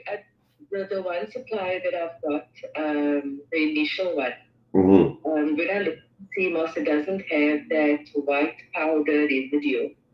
That's okay. The Um, the white powder is good. and what is the white powder? It's salt, Okay. but it's So naturally is it what? a good indication? Uh-huh. Okay. It's naturally occurring salt. But here's the thing: some farmers will take that salt off so it doesn't look like there's a lot on it, even though Okay. originally there was probably a lot on it. And Okay. the amount of salt really kind of comes down to the type of species that you're working with. So Yeah. some will produce more salt than others. Okay. Okay. Yeah. And in terms of the smell, because the one that we've got, like, smells really bad. Like, really bad. Is that normal as well? Yeah, it depends where it came from. And this is what I was saying Okay. earlier when the quality comes down to the person processing it. If I take the sea moss right out of the water and I harvest it and I keep it in a buck of seawater, say overnight, you know what I mean? Because I'm like, I'll do it in the morning. That sea moss is going to have a different smell to it because it's been sitting in water that wasn't circulating. Do you know what I mean? I, Or yeah. if I take the sea moss and I wash it once, or I just dunk it in the water really quick and I don't really dry it off, it might smell more. A lot of that Yes. smell is coming from the residue from the ocean water, because when the ocean water gets out of the ocean, after a while, it Yeah. has that kind of like dead fishy smell. Yes. Yes. Yeah. Okay. Okay. Yeah. That dead fishy smell like it. And furthermore, when you're dealing with colored sea moss or sea moss that's dried to 35%, right? Because even with the colored sea moss, it's hard to get it right down to 10%. And so often you'll Yeah. get it, it'll be more fresher, right? That moisture that's inside the sea moss, that's seawater. Okay. So it's going to start to smell too, just like you put any seawater. And like if I had a bucket of seawater and took it from the sea and left it by the side of my house, it's going to start stinking after a while. Yeah. Yeah. That's just what it does, you know? And how long does it last for? How long does what last for? The dried sea moss. What is the shelf life? Oh, dried Generally? sea moss? Yeah. If it's stored correctly, you can have sea moss over 10 years. Oh wow. Yeah. Wow. Yeah, it doesn't really go Okay. bad, especially if it was dried properly. What will make it go bad is the moisture. You know, if it Yeah. keeps like getting moist and dry, it'll grow more mold and then it'll spoil. Okay. And Or you see, what would be the indication on the actual sea moss? Because mold can have like a huh? whitish color. Mold can have like a whitish color. Uh-huh. How would you know if it is starting to get moldy? That's hard to tell. Mm. I'd I have to suppose check with when my we partner see, because we've never really had any sea moss that I would consider has gone moldy or has gone bad. yeah, yeah, Usually, what happens is the sea moss will, like when the sea moss has gone bad from bad storage, it will start to yeah. disintegrate and it will turn like a Okay, really ugly color, like almost okay, black. okay. Yeah. Yeah. Okay. That's interesting to know. But Mhm. yeah, we're definitely going to have our product tested, and I think mostly to specifically identify the vitamin content and the mineral content, because we would like to ban. And there's like one or two major players in South Africa. So I think there's definitely room for us to grow if we do this correctly. Mhm. You know? Yeah, I think there's just even if you do it incorrectly, there's a lot of room for you to grow. Yeah, we're still learning. We're Mhm. still learning. Yeah, my view is don't slow down to learn. Like learn as you go. Learn, you know what I mean? Because at the end of the day, and this is what people seem to Yeah. forget. If you screw up, if you really have say you do something that is detrimental to the company name or whatever, you can shut down that company and open up a new company in a completely different name, and no one's gonna know you know what I mean? And you learn from your mistake and don't repeat what caused you to get to that point, but don't think that you have one life and then that's it. Like your company's dead, you're gone. No, man, you can reinvent the company 1,000 times. You know? Yeah, well, I love your name, and we're gonna do this properly with the right research, and we have these discussions with our customers that we're not just any person selling it. We're spending a lot of time in research, and we're plugging all of our profits back into the business Good. so that we can teach it and give you a proper product. So I'm really passionate about ethics and doing the right thing, because at the end of the day, it impacts our customer, and we want the very best for them. Yeah. The most important thing, if you want to grow your business, is to focus on awareness. That's your number one thing. Like, because at the end of the day, it doesn't matter if you know shit about the Seamoss. If everybody knows that you have Seamoss, then you know what I mean. You're going to do better than anybody else that doesn't. Yeah. You know what I mean? And that's the thing. It's just just a matter of letting people know. Here's the crazy thing, and you may not relate to this, but some people might that's watching this. Selling CMOS is like selling drugs. There's the demand is already there. People want the stuff. When they try it, they'll like it. You know what I mean? There's a high from taking CMOS. And so you just have to present it to them. Do you know what I mean? You don't see drug dealers saying, "Hey, buy my." You don't need to do that. Do you know what I mean? You just say, "Hey, I have this. You want some drugs? I got some drugs." That's it. You know what I mean? Yeah, like a different type of pharmacy, I suppose. Mm-hmm. I mean, it's like another product that I used to use. They don't sell it fish anymore, but I used to absolutely love it. Was fish wheatgrass. Fish wheatgrass? Yeah, I don't know if you've ever heard of wheatgrass. I've heard of wheatgrass. Long grass. It's a specific grass that you can choose. Mm-hmm. And just the pot of wheatgrass is equivalent to a kilo spinach or broccoli. Yeah. So it's like just this boost of oxygen and chlorophyll that goes into your system and just cleans out everything. So when I used to drink many years ago, and I'd have a hard time the next morning, there was a cafe downstairs at my workplace, and they would sell it. So the next morning, I mean, I would take it, but I would cringe for at least an hour. I'd feel so horrible. But within 2 hours, I would be as right as rain. Yeah, it'd be great. So, yeah, there's lots of stuff on the market. But again, I mean, I also believe a lot in natural remedies that works for us. I mean, we haven't taken antibiotics or cough medicine or anything like that in more than a year and a half. Mm-hmm. Since making the changes, I make my own herbal antibiotic. And it's just the stuff that you have in the kitchen. Onion, garlic, honey, lemon, turmeric, cayenne pepper, combination of that, and if you are sick and we've got any kind of infection, we take that and it works. Ginger So, shots are big.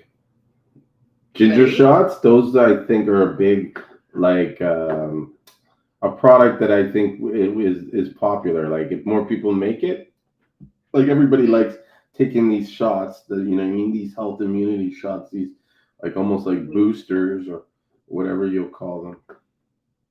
Yeah, but vegans is a bit difficult because you need to have it fresh, like ground fresh, and you cut it and then you juice it. With ginger and orange and turmeric, you can still store it in the fridge. So it's easy.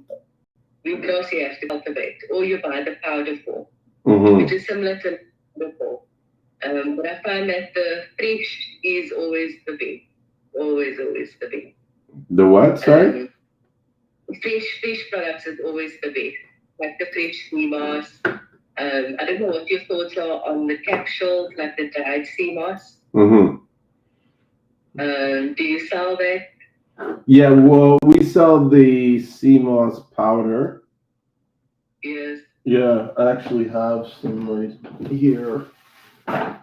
Keep powder on my desk. Yeah, so this is actually pretty good powder. It's probably some of the best that I've seen on the market. It's super fine.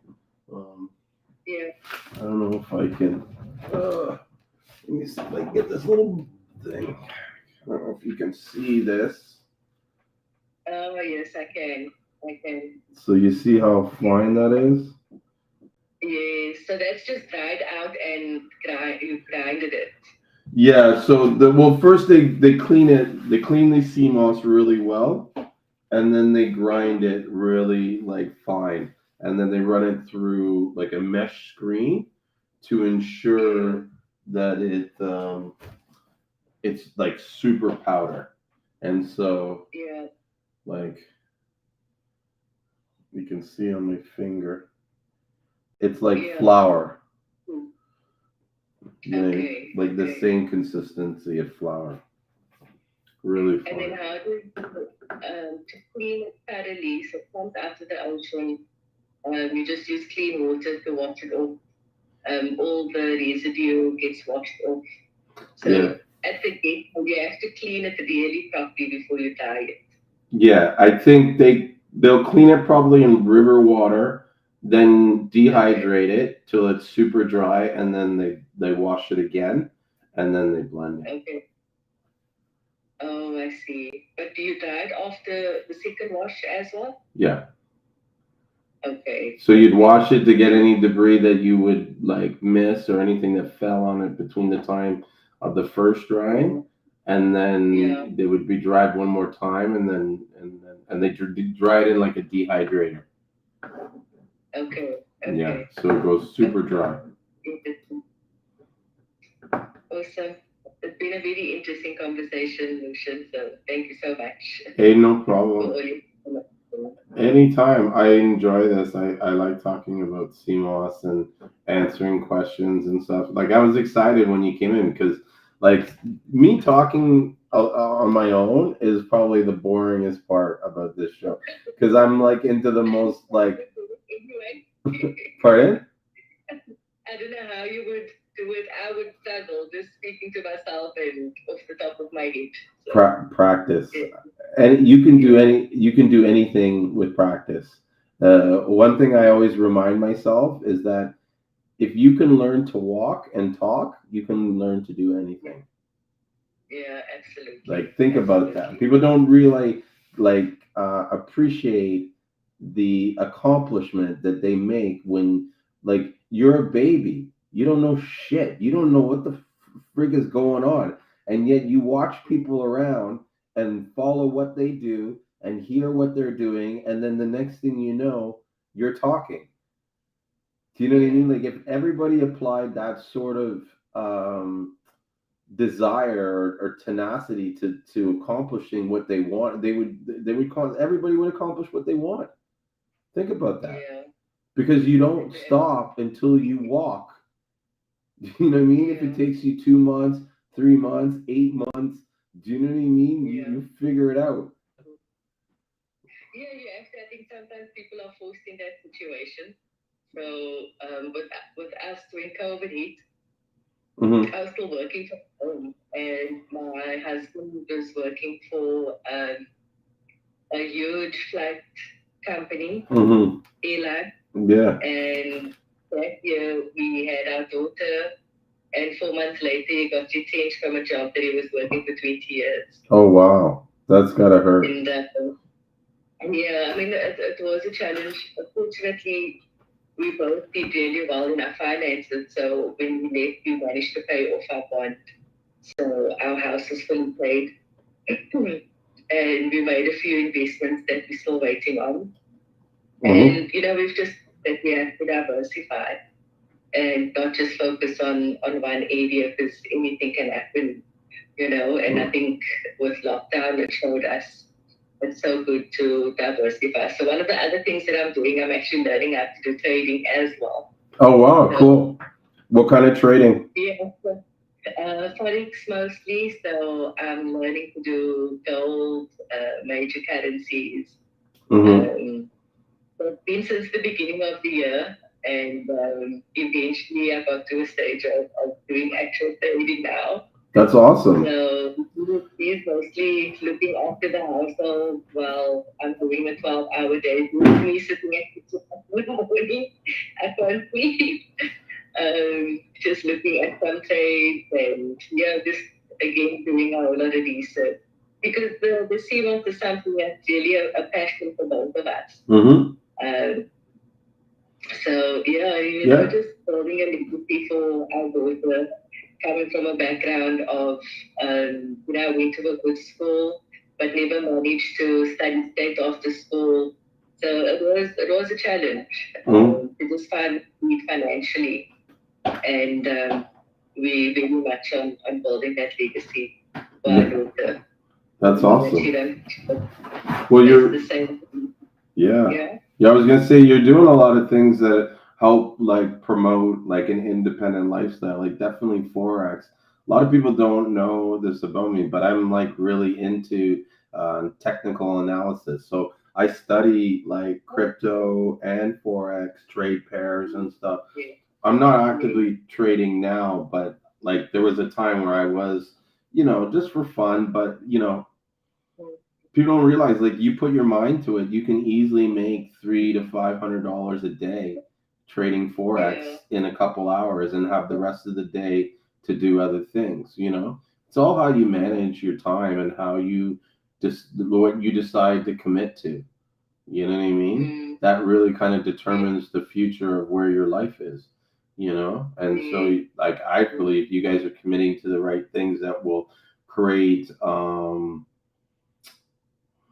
like direct you in your future so that you have more freedoms to do what you want and more control over your lifestyle. It Yeah. seems like your experience with COVID has taught you that you need to kind of be able to pivot in ways that you're sort of in control of. Like these are jobs that people can't, you can fire you from these jobs. Do you know what I'm saying? So Yeah. don't be afraid to kind of go all in it if you enjoy doing it. You know what I mean? Because the more you become an expert at it, the better you'll become, the more freedom you have. And you don't need these fucking gurus. I hate these gurus that come on and try and sell you on these package and let me show you how to, just get a Yeah. practice And I account. think that's somebody that's teaching a group for free. Yeah. Because he's also very passionate about helping people to build a sustainable income because you can't trust the job that you had for 20 years. Mm-hmm. Company can trouble and then what do you do? So Mm-hmm. yeah, he spent a lot of time and I can absolutely see the difference. In my trading capabilities now. So I think, for us, it's just a continuous lifestyle of learning Yes. and looking for opportunities. And, one of the big things that we also love doing is collaborating. And I mean, with the bit that we're making, we support 7 other local businesses as Mm-hmm. well. What is it you like? What is it called? Lab? What did you say? Lovely and healthy. Oh, just eating healthy. Lovely and healthy. Oh, lovely and healthy. Okay, I thought you said labyrinth or something like that, and I was like, what? No, lovely and healthy. My husband came up with a slogan, healthy on the inside and lovely on the outside. Yes, you look lovely and healthy. Yeah, Yeah. that is nice. So, Okay. so that's very exciting that we're able to help others. And we actually have two ladies that's interested in reselling the Seamoss and some other products as well. So, yeah, I think it's really awesome that we get to help others Yeah. that also feel financially. How are You know? you marketing your products? Like, how do you let people know that you're? So we on Facebook, we're on Instagram, we've got a website, and then word of mouth, and we use a messenger app called WhatsApp. And on WhatsApp, you can set like a business profile with all of your products, Mhm. and you can also post it on your status, so your network gets to see it. And then we also attend business networking workshops where we can also display. And then we also do market days. So we've got two coming up, actually just one coming up that we'll do at the end of the month. So Nice. it all depends on time-wise with all the other things that we're doing. But yeah, I think, we're following the value and the passion, and I believe that everything else will fall into place. Would you like to make this like your full-time career, like your full-time business doing this, or are you happy? Like, This do is you? Oh, it is your full-time. this is Because I remember you said you left work, but I thought you did something else and was. I did a couple of years ago, Uh, before my daughter was 3 years old. mhm, So I left my corporate job that I worked for 10 years, mhm, had a good salary, top job, but it was super, super, super stressful. mhm, And I felt like it wasn't, my quality of life wasn't worth it, the kind of work you put in. You can mhm. absolutely put kind of work into your own business. Yes, it is long hours, and it's a different kind of stress, but I don't have the anxiety that I used to have working for a boss because the expectations was quite high and it was just a lot of work. It was just hectic. Yeah, um, yeah. I was gonna say, sorry to interrupt you, but it's funny how you mention that because a lot of people they will be how do you say it?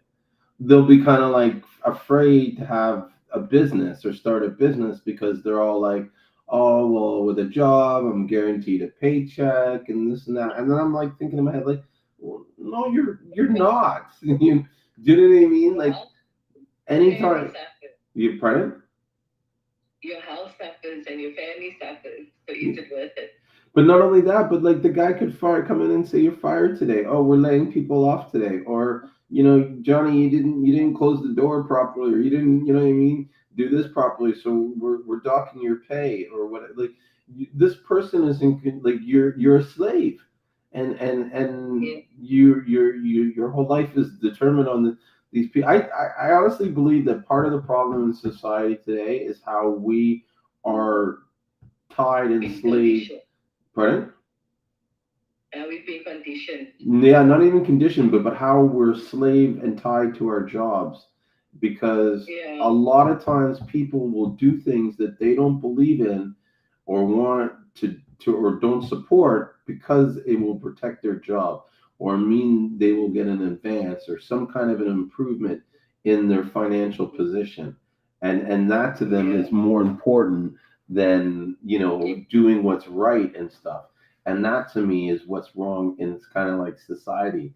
It's almost like if everybody could think freely and do what they want without having fear of Yeah. losing their source of income, that people would Yeah. make different decisions. Yeah. Yeah, I think you definitely, and I suppose you hang out with people that have taken the plunge, and you can encourage others to do it as well. Mm-hmm. But I do think that people are stuck where they are out of fear because in our, I won't say race, but I'm a colored woman. That's how we identify in terms of race in our country. So white, black, colored is mixed. Mm-hmm. And in our colored community, our parents or our culture would be that you have to work your job for 20, 30 years and then you retire, and that's it. That's the life of probably 95% of our community. Mm-hmm. So for us, our family, my husband and I, we're really big on breaking that cycle and helping others wanting to break that cycle as well. Mm-hmm. That you absolutely can break free from it, you live in proof of it. Mm-hmm. And then you need that support structure, people that are going to encourage you, people that are going to partner with you, people that are going to assist you and show you.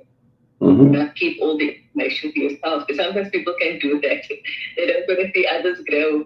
But we're very passionate about seeing others grow. I always laugh at that because a lot of people say that to me, Julian. Oh, you're giving away all the secrets. You're doing all this. The Yes. truth is, there are no secrets. We live in the information age. The information's everywhere. If you seek it, you will find it. If I found the information, you can like. I always laugh when people act like there's some proprietary secret that they're holding on to. It's like no, there's not. You know, and yeah, and so I always say to people, I would rather be known for the person that helped you out than the person that turned my back on you. Do you know what I mean? And so you do that enough. It's the law of reciprocation. You give, you will receive. Like you can't just expect to be blessed and you're not blessing others. Yeah. You know. I think just, decide what your standard is and always stick to it. Don't compromise if that's the decision you're making. No. Regard of what decisions others make. Mm-hmm. You stick to your standard and everything will work out.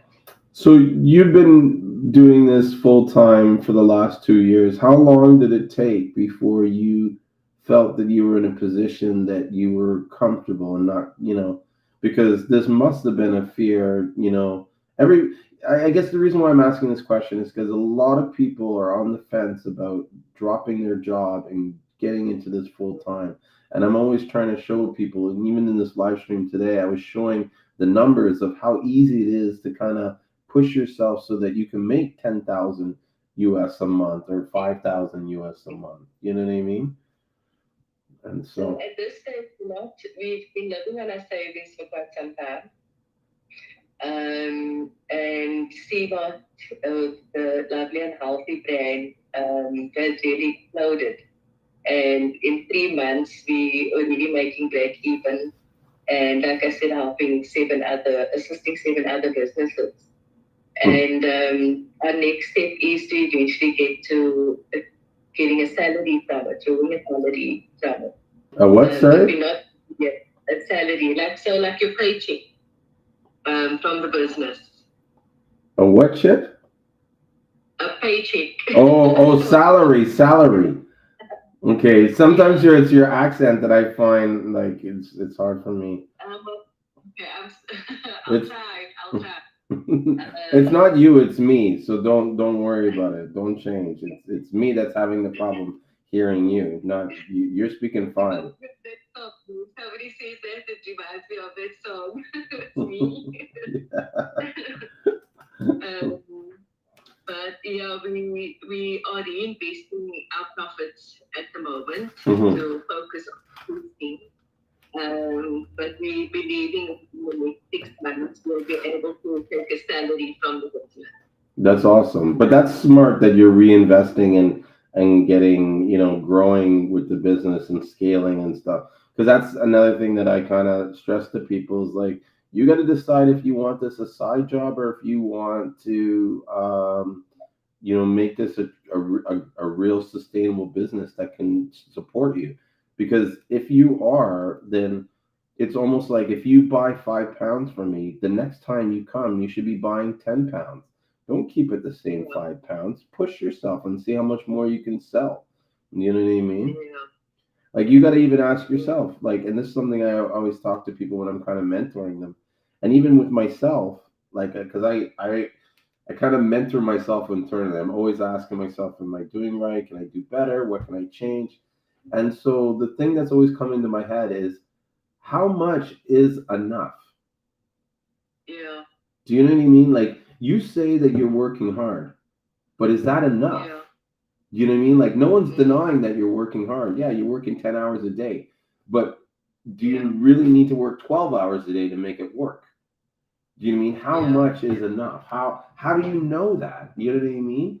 And so I'm always asking that. And sometimes I find that people they say they're working hard, and yeah, they're working hard, but it's almost like if they had put 10 more Will percent you, at no, but I pardon? think, are you being productive? Yeah, You know, and that's another making thing. impact in your business? Is it making impact in your business? Mm-hmm. Will you set milestones for where you would like to be? And are you reaching those milestones? Mm-hmm. Yeah, because So we've defined it clearly where we are heading, which way we're going, and just monitoring our finances, making sure that we do have the capital to buy stock, to buy packaging, to do all the things that we need to do. To just for now, just sustain the business, not live from it yet. Eventually, we will continue, but we want to create a business that creates value, that has value. That takes time and it does take money. Are you? So that people know. Sorry, go ahead, finish.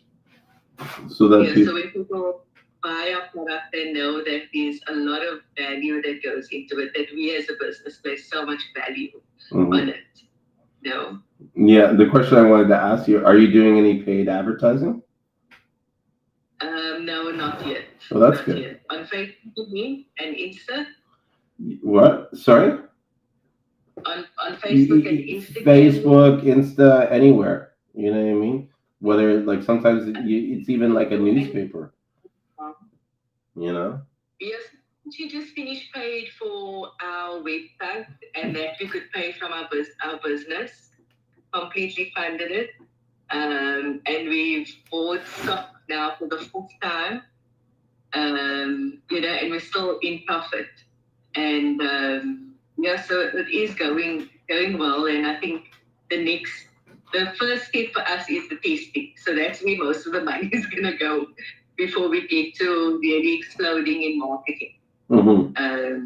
Get our information correct on our website, that we're giving people the proper information.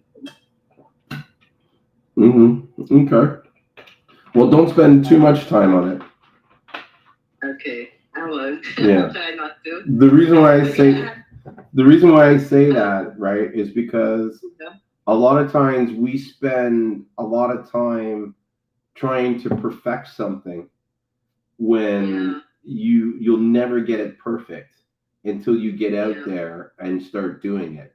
And like you can never predict 100% the market until you test the market.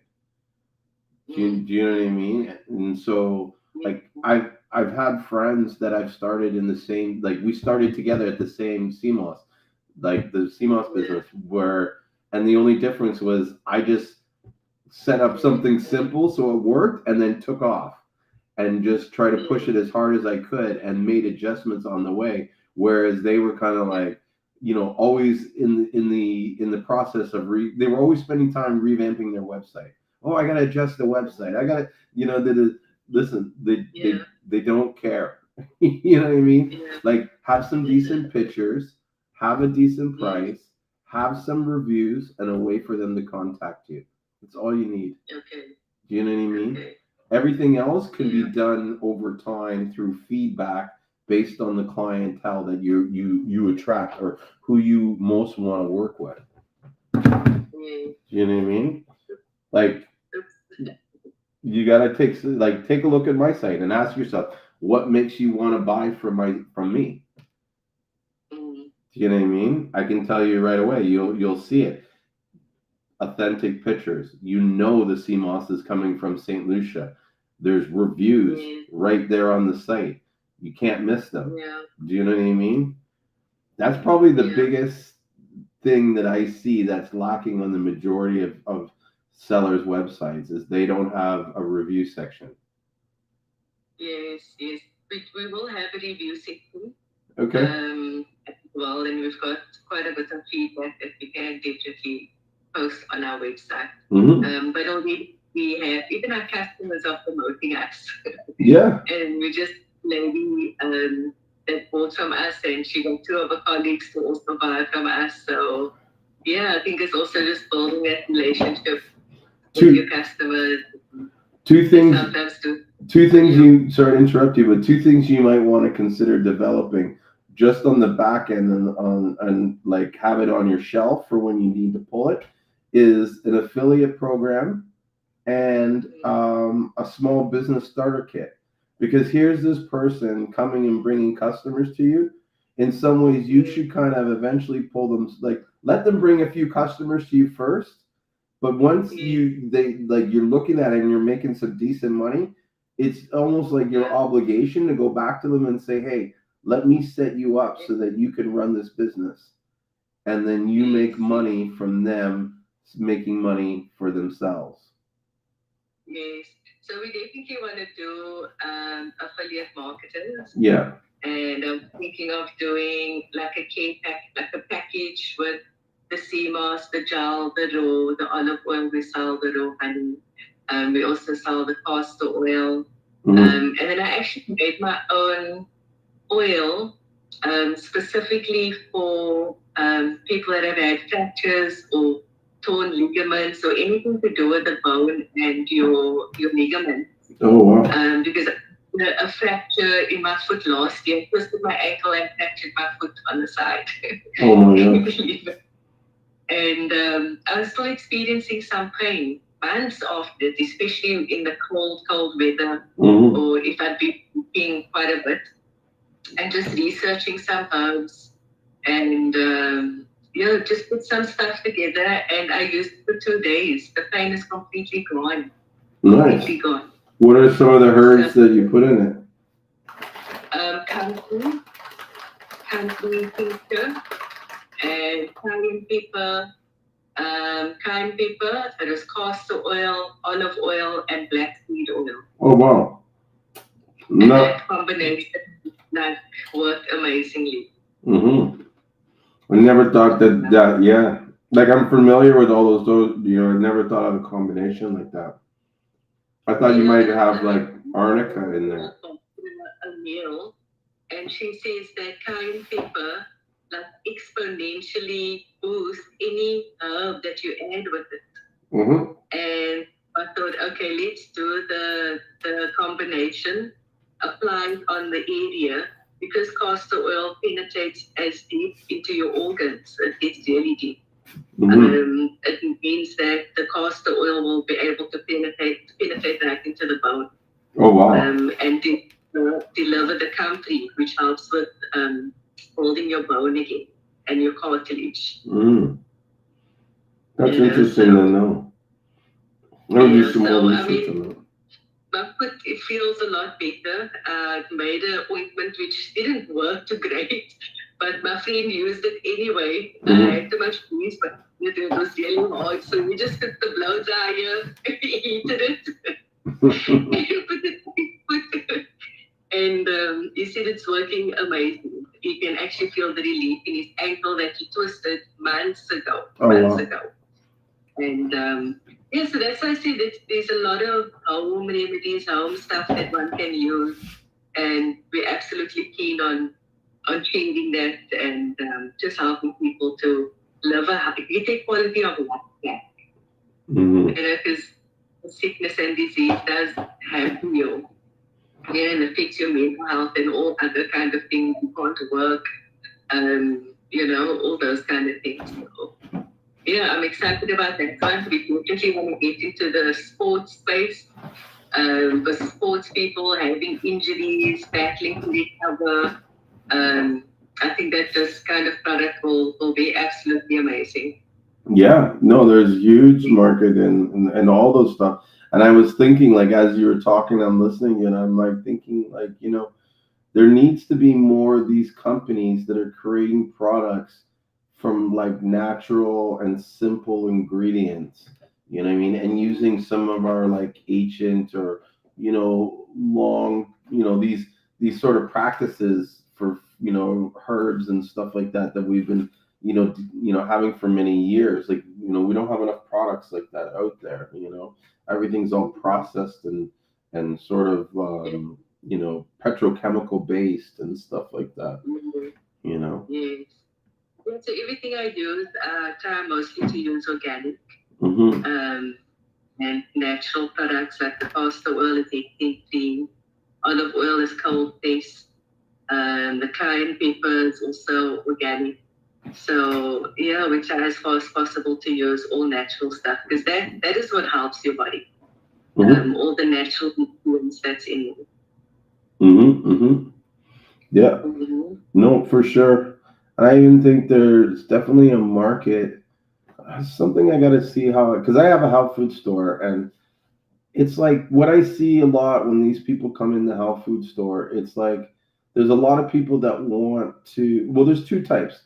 There's the extremely educated and the ones that do their own research and study their stuff, and then they're the ones that have no clue what the fuck they're doing, and they heard this from a friend, but they don't know really why they're taking it. Like the amount of times they'll say, "Oh, I need vitamin B12. How much should I take?" And I'm like, "Well, what are you taking it for?" My friend told me to take B12. Like, yeah, but there's so many reasons why you would take B12, like inflammation, this, that. Like, what is it? Yeah. And then they say to me, "What's the best?"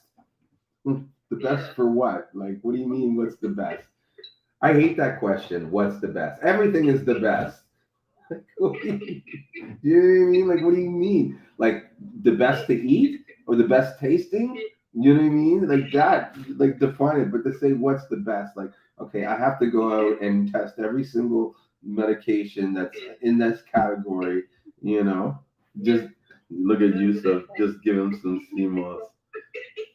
That, you know what? Some of these people started thinking I was crazy because they would be like, "Well, I have this thing with my gut, and then and so what can I do to help it?" And I'd be like, "Well, you can take Seamoss." Yeah, okay. Well, I have this thing with the inflammation, and I can't sleep at night. What should I take? Well, yeah, you can take Seamoss. It's like, but. Suppliers say that if these people put Seamoss in the mainstream house stores, they're not going to be able to sell anything else. That's it. Like I was like saying to myself, like, Julien, you got to shut the fuck up because you're gonna put yourself out of business.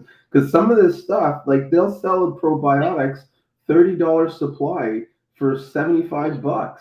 Like I don't think people really understand the true value and benefits that you get from taking Seamoss. Like it affects your gut health. It affects you, like your skin, your hair. You know what I mean? Yeah. Your mood. Yeah. Yeah, everything. When you sleep, all kinds of stuff. It is a super multivitamin. And I do find, because I've had many detoxes as well, and some of them made me feel absolutely terrible. And I do find that Seamoss is the least impact on how you feel. So it's like a painful detox. Yes, the Seamoss is actually. Let me get you something real quick to show you guys. Say hi to Yusuf. Yusuf is a good friend of mine who's very knowledgeable on herbs and everything, and he's definitely my cheerleader when it comes to arguing about Seamoss getting nutrients from a rock. You're right back. How you doing? I'm good and you. All You right. can be. No, I'm in a 18-wheeler. Oh, okay. Oh, nice. Yeah, it do look like but this the window. It's just covered up. Oh, okay. We call it a caravan in South Africa. Yeah. Well, he's got like a semi truck, like that they truck like the food around the states. So Western. this is a new product. This is like a sample jar that we're gonna probably start selling soon. We just haven't figured out a really like who to market it to and how much to sell it for. What is it? This is a Seamoss face wash, Oh, and it's got 3 ingredients in it.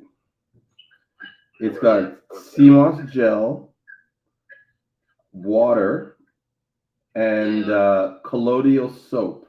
Like colloidal soap, colloidal soap. Yeah, colloidal soap. antibacterial properties as well. Yeah, I don't know about the exact. It's not like colloidal silver, but That's what I was thinking about. but it's something similar. And so Okay. the guy that designed it or formulated it, like my partner has a friend that's like a chemist guy. He just formulates products, all kinds of shit.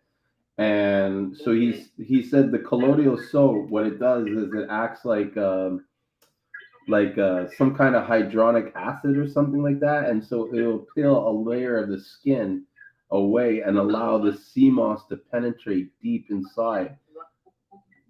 Yeah, and so what happens That's is, amazing. pardon? That's amazing. Yeah, and so what happens, because I've tried it a few times, is it kind of like really softens and plumps up your skin. And then if you have any sort of like eczema or blemishes, because I sometimes have it here, these dry patches that get kind of itchy, Yeah. they just become soft. I don't have them anymore. Like when I'm feeling them now, I'm just like, Yes. yeah. So it's really it's a good, and it's great for like removing makeup. I think that's where we're gonna sort of market it as, Amazing.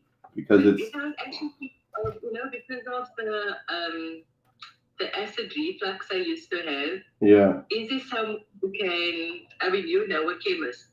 It would be amazing to have, instead of the Gaviscon, which is a product that we use in South Africa for acid reflux, Mhm. and all it does, it neutralizes your stomach acid. But if you could have something like Seamoss, that's not as concentrated as the gel, I suppose, it would be amazing. Yeah, if you had this sea moss that wasn't, you could just have some powder, I guess. Yeah, yeah. You So could, that's a reflux. I use it for acid reflux, and I don't have it anymore at all. No problem. yeah, no, because it's good for the acid reflux, because I think it has a lot. It's partly because of the probiotics that are in the sea moss. The different polysaccharides and stuff like that Yeah. that help with the gut health. The common thing that's happening, I do find quite a few people that are developing gallstones, and that is again just nutrition. And the first friend of mine had hers removed, and I started experiencing this pain in her back. And the only way I could describe it was exactly the same way that she had described it. Mhm. And since I've been taking the CMOS, I don't get any of those pains anymore. And digestion is absolutely improved. Absolutely. Nice. So that's another tincture besides the bone and cartilage oil that I make. I'm definitely looking into like some that has a gallbladder removed. Just to have a tincture that will help with the digestion. Wow, I never thought about that. Because having their gallbladder removed and all that kind of stuff, adding the sea moss to help with that inflammation and gut health and stuff like that, that would be really beneficial. Yeah, there are other herbs that I've looked into, but I still need to do a bit of the research and look at the combination. I'm not incorporate sea moss as well, but I obviously have to look at if one is going to cancel out the other as well. Mm-hmm. Cool. But yeah, I make my own oils, always with olive oil and my herbs, and my family is my tasters. So if anyone has an ailment, like here you go, try this one. And most of the time it works. It works. So really excited about this. Part of our website, we're gonna have blogs. We are gonna start a YouTube to talk about your natural remedies, teaching people how to make your own oil tinctures as well, and make it focus for South Africans, because we can only get certain products in South Africa. That's a good way to help market what you do and get people out there to promote, because it's one way to show social proof and validate who you guys are, and that creates a lot of trust, and so that's an awesome idea. But listen, guys, I have to get back to my office work. Oh yes. It's been amazing chatting to you, Lucian, and good to see you face to face. And we'll have some more live sessions, and I'm absolutely keen to have more conversations. If you just let me know, and I'll jump on. Yeah, for sure. Yeah, or if you just see the notification come on and jump in on the conversation. Yeah, that's if I'm awake. I'm not awake normally. I know she's calling from South Africa, Yusuf. Oh, that's where you're at right now. Yes, it's now 7 o'clock in the morning. Yeah, so she's been on here for like an hour with me. So it's 1 o'clock. It's 1 o'clock in the morning over here. Oh, okay. Late night owl. That's it. Seamoss. I just finished driving. Seamoss never sleeps. Guys, again. All right. Ciao. Take care. Well. Bye. Yosef, Wagwan. You ain't been on here in a minute, huh? No, I've been busy running around. You know what I mean? That's why tonight I was like, I'm home early. I was like, I could go to bed. I was like, fuck it. Let me go see who wants to talk about Seamoss. And let me see if I can just ramble and talk shit for a couple hours. Yeah, I'm trying to get my well, they sent me a logo like how I wanted it, but I'm getting it redone. Who certain things I don't like about it. Who are you getting to do your logo? It's this company they do like it's more like the name, but it's like spelled out a certain type of way. Like how you have it's real nice, but that's gonna be the logo, the name itself, because I want to be able to trademark it and copyright it and stuff. Do it all in one thing instead of copyrighting the logo and then copyright the name and all that. Not do it in one. The name and the logo is the same thing. One application. Yeah. I hear you.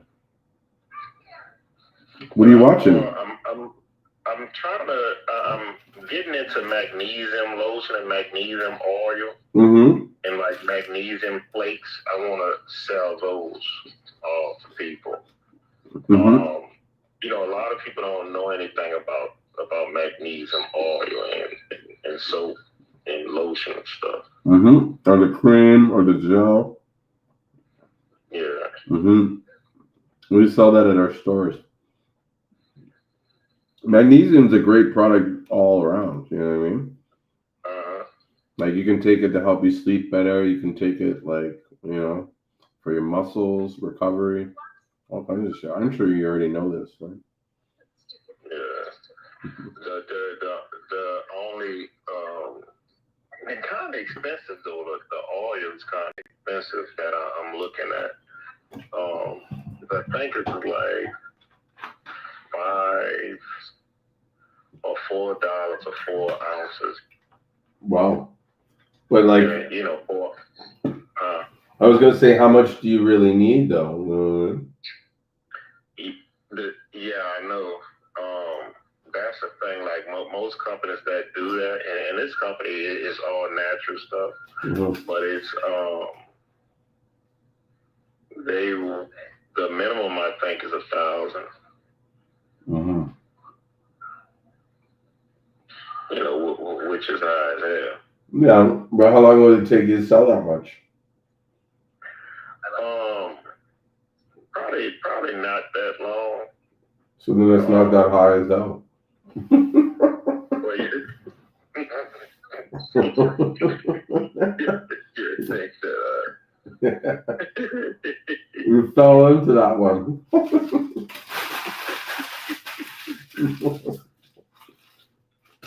But it's like I was saying earlier, it's all how you frame it, you know. yeah. But if you can, I think when it comes down to like the internet, like e-commerce and things like that, I think people kind of overdo it somewhat. And it's the best way to sell something is like bundles, like putting stuff where people feel like they're getting a deal, so your customers feel like they're being taken care of. And really, if you can sell to 100 people, you're successful. Like people don't understand. Like if you can sell to 100 people a month, a week, that's good. yeah, it's not easy. If you can sell to 1,000 people, you really like that's really good. You can sell to 1,000 people. You can quit your job if you can constantly do that. Mm-hmm. You know. Yeah, 1,000's a lot of people. Yeah, I mean, I'm more sure you sold more than that to people before. No, I'd say, let me take a look right now. I'll tell you how many customers we've had or how many profiles we've had. But you would say since you started, you sold more than like 5,000 or 1,000 people. Yeah. I've done over 6,000 orders. Since you opened the website? Mm-hmm. Since you opened, that's all you sold. Or you saying over that? Like 6,000 orders, yeah. In a year or a month? No, like in like all time. So when I look on my thing, I have something like 5,734 active profiles. Wonder how many customers I have exactly. Yeah, it's actually 5,251 customers on my website. But I think even some of these are like doubles, and people like log in more. So let's say 5,000. Probably 200 of it is the doubles. But my order number right now is at 7,401, and it started at 1,000. So I've done 6,401 orders. So like how many orders you say you would I mean, are you promoting it though or anything? Well, yeah, I see because I got some emails from you too. Yeah. I think like yesterday, it's been like 3 days. I think I made an email. Have you been getting an email every day for the last 3 days? Like, it could have been 3 emails the last 3 days. Oh, that's just me. No, because there's so much stuff come through my mail, which it irritates me because I have to pin stuff now, like make sure it's going to like where I'm going to see it. So I make certain things important. So I don't have to sift through it as much. Yeah. Well, the reason why I asked that is because I have this service called Audience, and what Audience does is it goes out and segments the customers for different things, right? And then I send out these email campaigns, but I have the email campaign structured so that it won't, like, say you got an email in the last 26 hours, it won't send you another email until that 26 hours is over. So you shouldn't get more than one email every other day. Yeah, I think it's only 3 I got. Yeah, but if you got 3 in 3 days, that means the thing's not working. It could. I mean, I'm saying that's when I check it, so it's probably not like that. I check it. Yeah. Okay, I see, but you know, 'cause I rarely check my emails, but I think I saw one in there yesterday. Oh, okay. So I think it has been 3, but I don't know if it was like back to back, but I know I saw them in there. Yeah. Well, I mean, still, what do you think about the emails? I was looking at it, but I was looking at the little logo. What I saw, I pinned it on there because I ain't never go back to it. I know you had a sale. I have a few sales. Yeah, you have sales a lot. I know. Lately. Sales a lot. Well, what the thing does is it identifies if you haven't bought, and like so it'll keep putting you up for campaigns for me to send some stuff. You know what I mean, on the sale, and I have and I got to make more of these templates, but I have maybe 10 or 15 different templates that are used to send out these repeated messages. Yeah. And so far it's worked good. Business has definitely grown since I started this. So I'm not complaining. And it takes the guesswork out of making the email messages. Like me now doing an email campaign, bro, it is so easy. I could probably talk to you right now and do the shit, and in the background I'm doing the email campaigns. Yeah. So how is it? Is something that you would do, or it's like generated? You put in what you want, they're generated for you. Yeah. Yes. You have to have a certain amount of orders, right, to begin with, and then what it does is it connects to your Shopify website, right, and it links this app called Klaviyo that's used for marketing. And so it goes onto your Shopify website and looks at your customer data and their buying habits. And it starts using AI to identify different member sections or what are they called? Segments. Right? Now, it's important for you to segment your mailings or your emails, because if you had a mailing list such as mine where there's 5,000 people on it, or over 5,000. If I sent one email to everybody, 90% of a huge, well, not 90%, but a huge portion of the people seeing the email are probably not going to resonate with what I'm offering in that email, right? Because of whatever their buying habits don't fit that. They're not going to open that message, and that causes me to have poor open rates.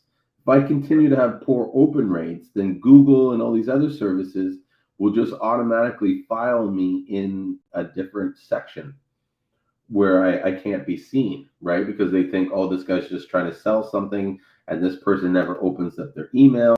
So, this email is probably garbage, right? Whereas if you have the segments, and now the computer is identifying this group of people of say 500 people, they only use coupons when they order, so send them a coupon and they're going to more than likely bite at that offer. Yeah. Having that data is dispensable, and it's a huge time saver. Because now I don't have to think about what to write or who to write it to. Okay. Yeah. Great product. Well worth it. I pay $100 a month for it. But it probably brings in over $10,000 worth of sales in a month. God damn. Mm-hmm. Gotta love it. Shit. Yeah. And could you imagine, like, before I started this, I didn't even know, like, it was like I was just leaving money on the table. You know what I mean? Like I was not getting that funds. So it's added $10,000 more sales to my business. Yeah. So like do the biggest thing I see a lot of people doing right now, even companies, like everybody have to do it now. Like I'm saying, like Coca-Cola, Pepsi, everybody, they deal with these influencers. Like they deal with people that have a lot of followers. You know, and I noticed Instagram, if you can get it on Instagram or TikTok, like that's big money. Yeah. You know, that's real big money. My wife, her brother, he does that. Like he is an influencer, so everybody sends him merchandise, they send him clothes, they send him products. And like they pay him for it. So it's like he constantly make money by just advertising things. Some stuff he don't want to advertise, but you know, they'll send him stuff, hey, just wear these clothes, whatever, take pictures with it and post it. He get paid for it. So it's like I noticed a lot of companies do that now because that's how the younger generation sees products. They don't see it from commercials. They don't see it from like emails, because young people, they're not looking at emails. So it's like they look at the influencers, like what they show on their pages and things. That's how they look at stuff. You know, I noticed that, but I've been looking into marketing. I've been seeing this dude. He talks about it a lot too, because that's how he made the bulk of his money, and that's something I'm trying to follow right now. Hopefully these people are with my damn logo. It's interesting, like how we have these influencers and how like accepting we are to them. Because there was a time, I don't know if you remember this, but even before, like I was younger, but I knew about it. There used to be this term called a shill. You ever heard of the term a shill?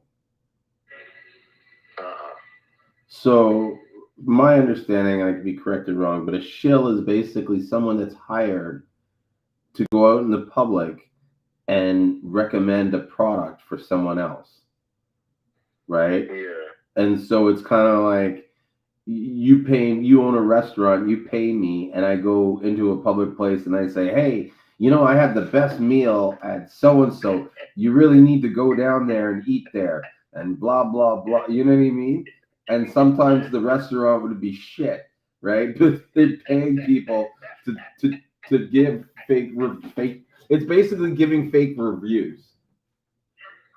And in some ways, that's what an influencer is doing. He's reviewing the product as in a favorable light, but he probably would never have bought that product unless someone put it in his hands. Yeah. You know what I mean?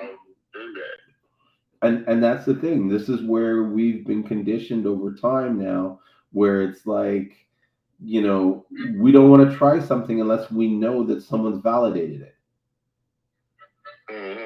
You know what I'm saying? And so, because I remember even going to a restaurant solely because I saw the video on TikTok.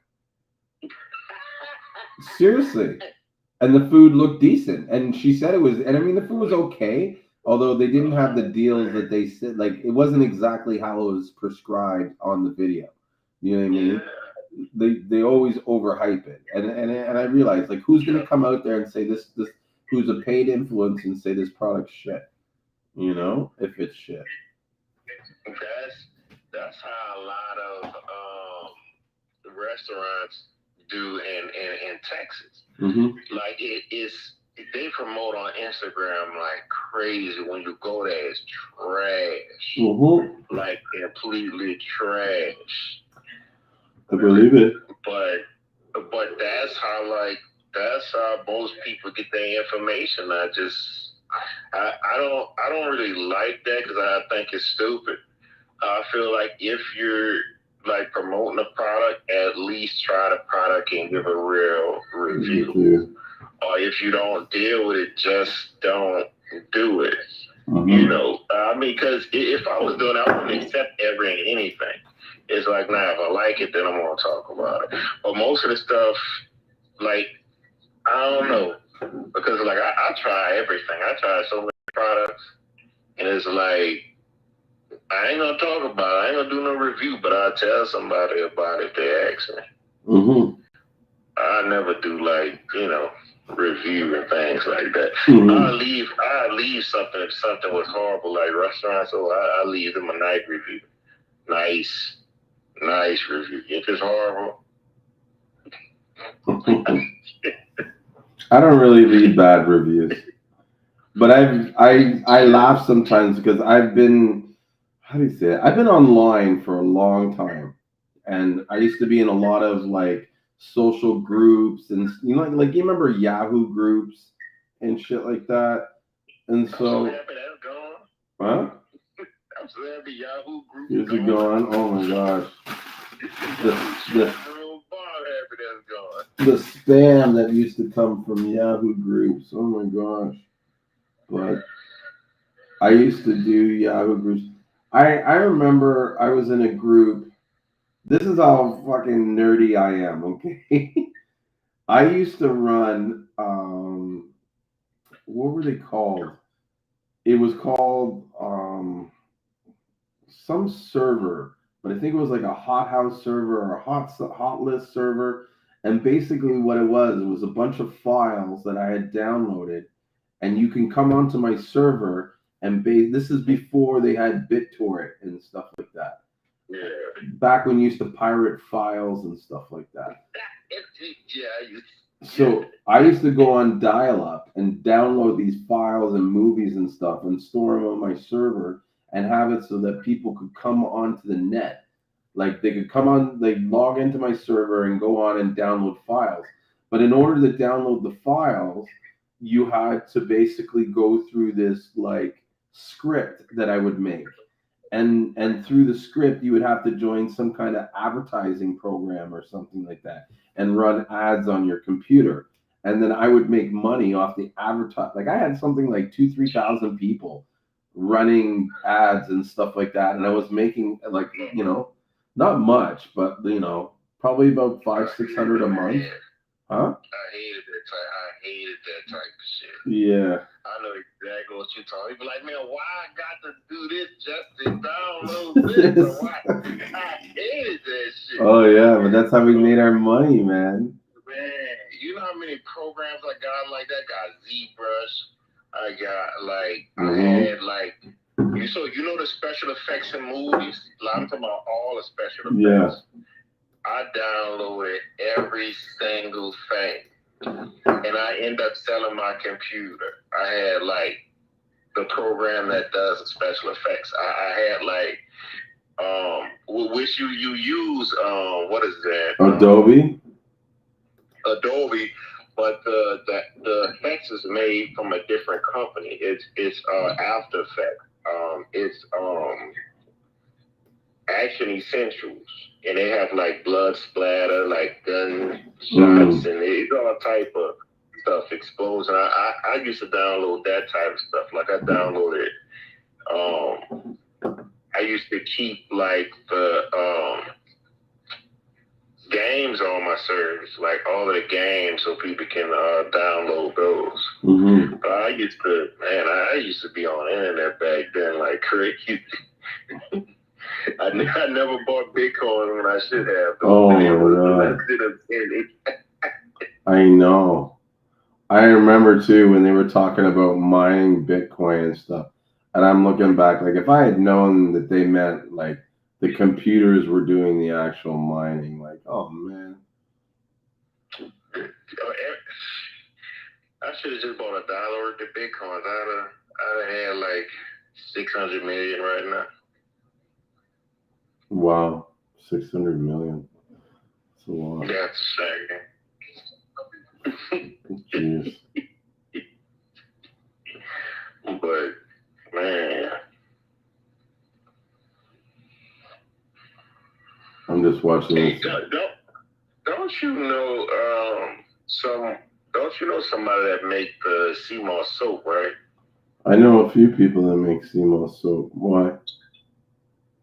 Oh, I know. You were on what was that? A live stream before, right?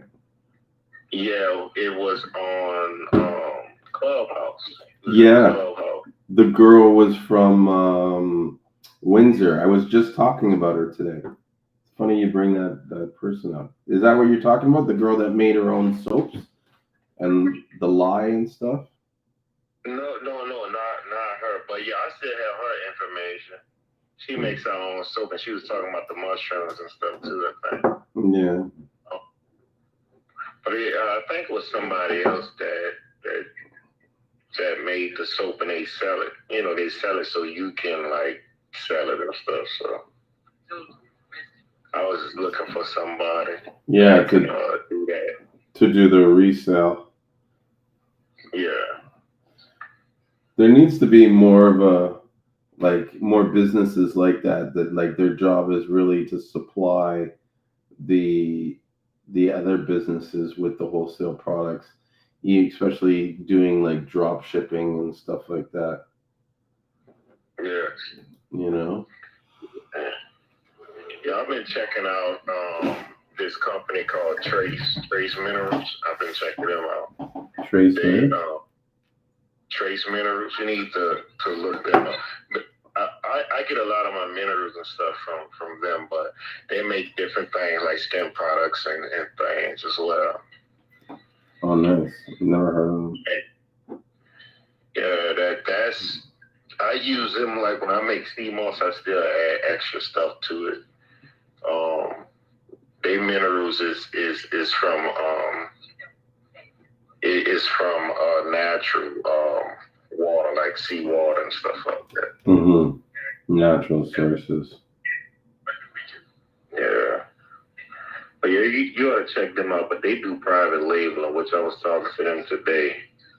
So I like some of their skin products. Mm-hmm.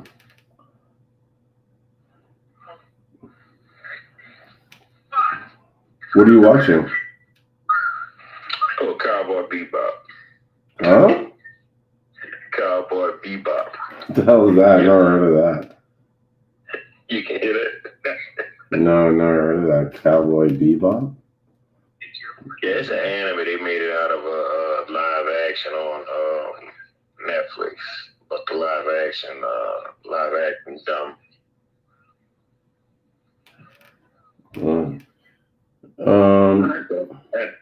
don't think you can hear that. So it says, hey, Julien, how will the bill that was passed affect people? I'm not sure. What bill are you referring to? Is it a bill that's in the States or there's a bill in Canada? Because there's a few of them going around. You know? What kind of bills? Like a new law or something. Dealing with agriculture. Like there's one where they were talking about the FDA and Seamoss and stuff like that.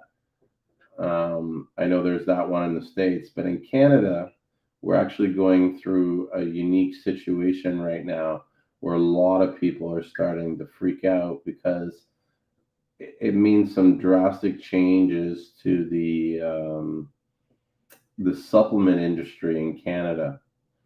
And so what the Canadian government now is doing now, and I don't know exactly all the exact details, but generally they're coming up with new rules and regulations to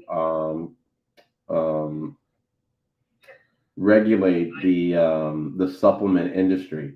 And so the supplement industry is already pretty heavily regulated, and now they're requiring these companies to go even further more, which will incur a lot more costs. And so many of these vendors have clearly said, look, we're probably going to not offer this product in Canada anymore. If you want, you can get it from the States, but if we have to go through all this regulatory, hoopla and extra expense, it doesn't make sense when Canadians such a smaller market. We'll just abandon the market. We don't need to do. And so yeah,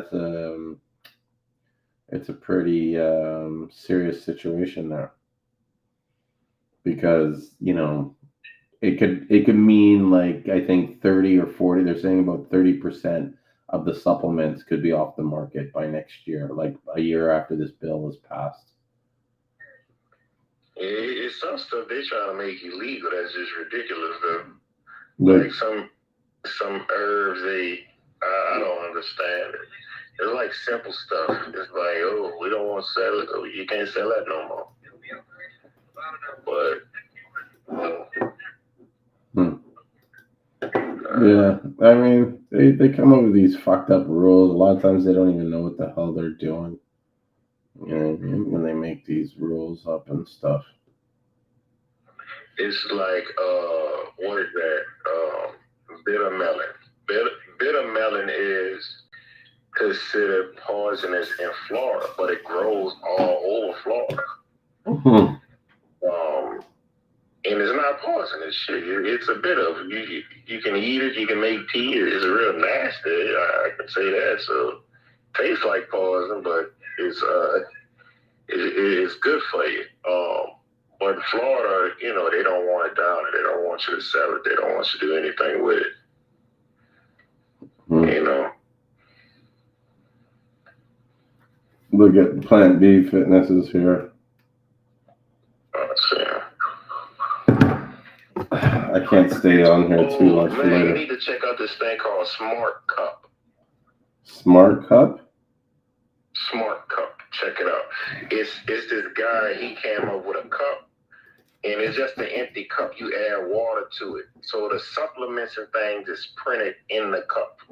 So you pour the water in there, automatically mix. The world's first printed beverage. Yeah. Sounds stupid. Yeah, it does. But I was like, man, that dude about to make a whole bunch of money because pharmaceuticals gonna eat that shit up.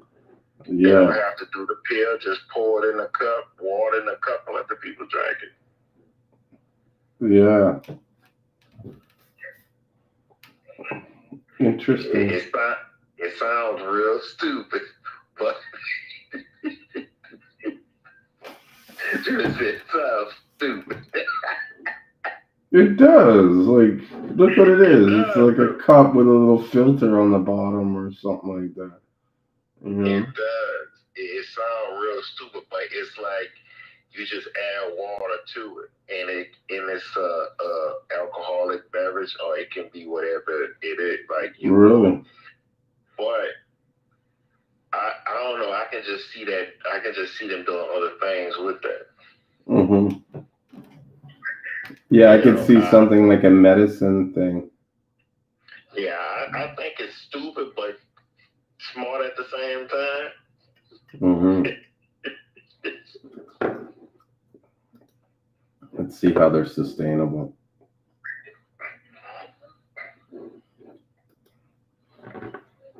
Smart tech.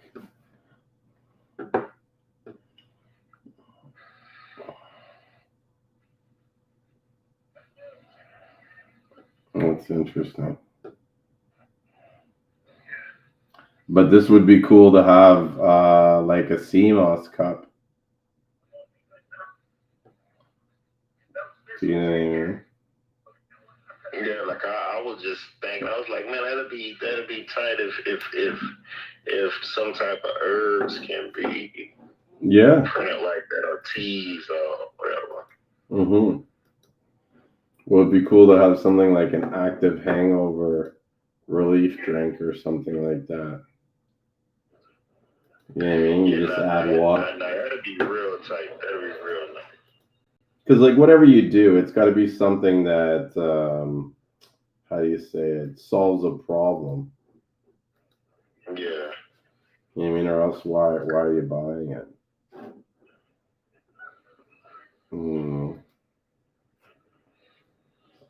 To know. Now the cup, it doesn't dissolve. The because the stuff is printed on the inside of the cup. Like you have to see it; it doesn't dissolve or anything. Yeah, it will. It looks like what it is it's got like a membrane in between, and that dissolves, but not the cup. But it's interesting. They were saying that the cup is made from like a plant-based source, and that's another thing that's going to be happening for Seamoss in the coming years.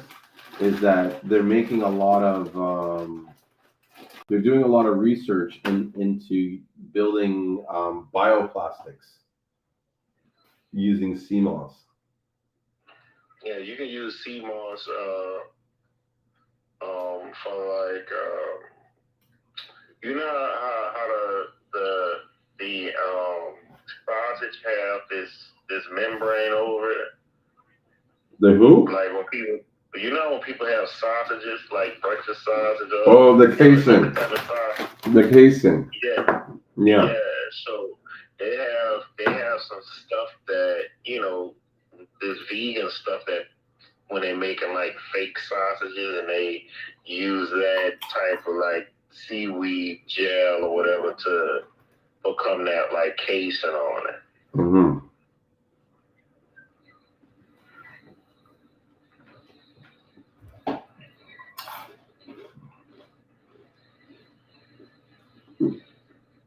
That would be, but don't they have one that's made with vegan stuff already? Yeah, probably so. But it's good. Because I know, or there's like, since that, because there are casings that aren't, like they used to use intestines, but now they don't use, you know what I mean? Like you don't have to use intestines for hot dogs and stuff.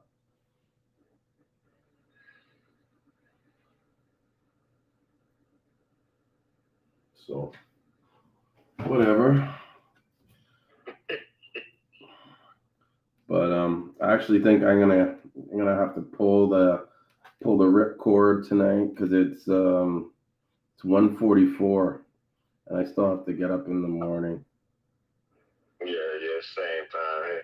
Yeah, I have to get up like 7, 8 o'clock, and I'm tired and it's been a long day. I've been on this since 8 o'clock or 9 o'clock. Or no, I lied. I think maybe I started at 10. No, I think I started at 10. To be honest with you. Dang, I didn't even see. I just saw when I stopped.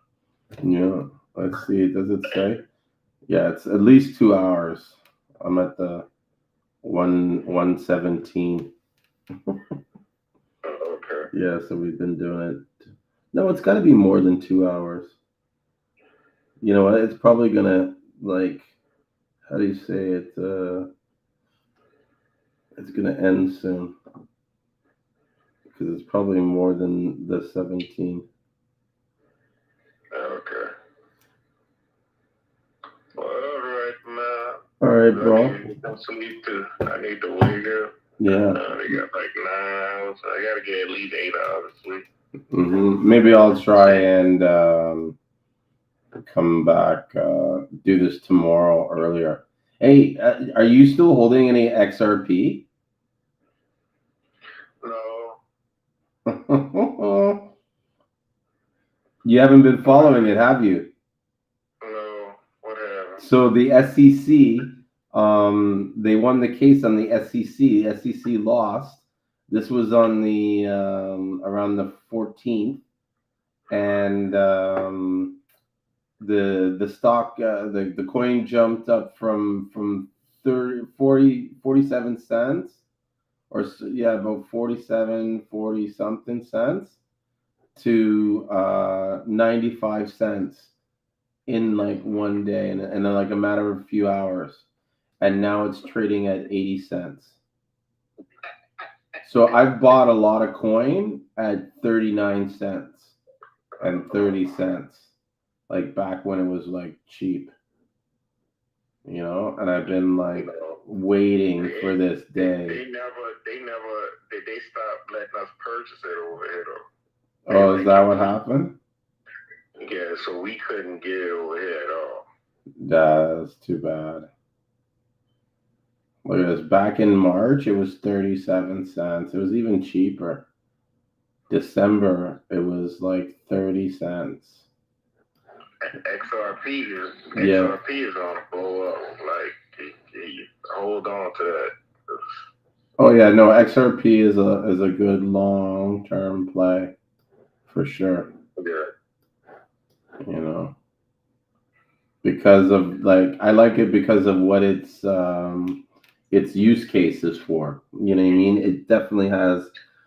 Fuck, I wish they had it now. Like I'm sick of doing wire. I had to do a wire transfer today. It is so archaic, and everybody has their own system, and no one talks to each other, and it's bullshit.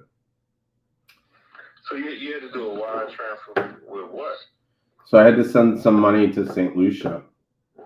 Oh, okay. You mean a bank transfer? Yeah, like a bank wire transfer, but it was a headache. You know what I mean? And so that's what the Ripple is supposed to, XRP, Ripple, whatever. It's supposed to alleviate that problem. Yeah. I'm definitely gonna buy some if it's available on my end. I'm gonna have to get some because I end up cashing out everything at one point. Oh no. Yeah, like I cashed out everything. I still like have silver. I have like tangible. I have silver and nickel things like that. Just hard assets. Yeah. I was trying to get gold dollars, but those are sold out right now.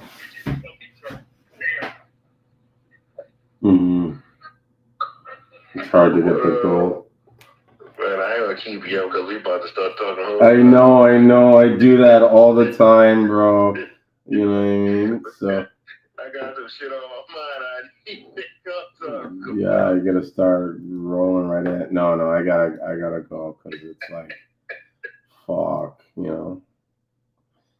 Anyways, I'm just looking at pictures of Instagram models. That's all that. I get so tired of that shit. As soon as I get on Instagram, that's all I see. I'm like, God damn, I'm getting tired of it. Right? Makes me want to go hit the gym. It's like I need to get that body. I ain't attracting shit with this shit. I was like, man, I gotta stop working out. I gotta eat like I used to. Well, I'm gonna go. I gotta get onto the smoothie diet. Corey, good night. Because we're gonna start talking again. Hold on here. Oh shit! It's only a matter of time. You know what I mean? So I'll try to come back tomorrow night. If I'm not doing anything, I'll come back early.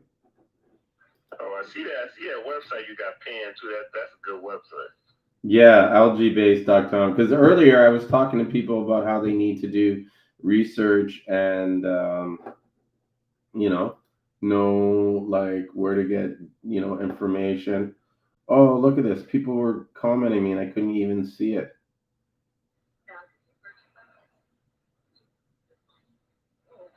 Should I be staying? Good night to you and your guests. I had a long day, but I will rewatch the video, taking a valuable lesson.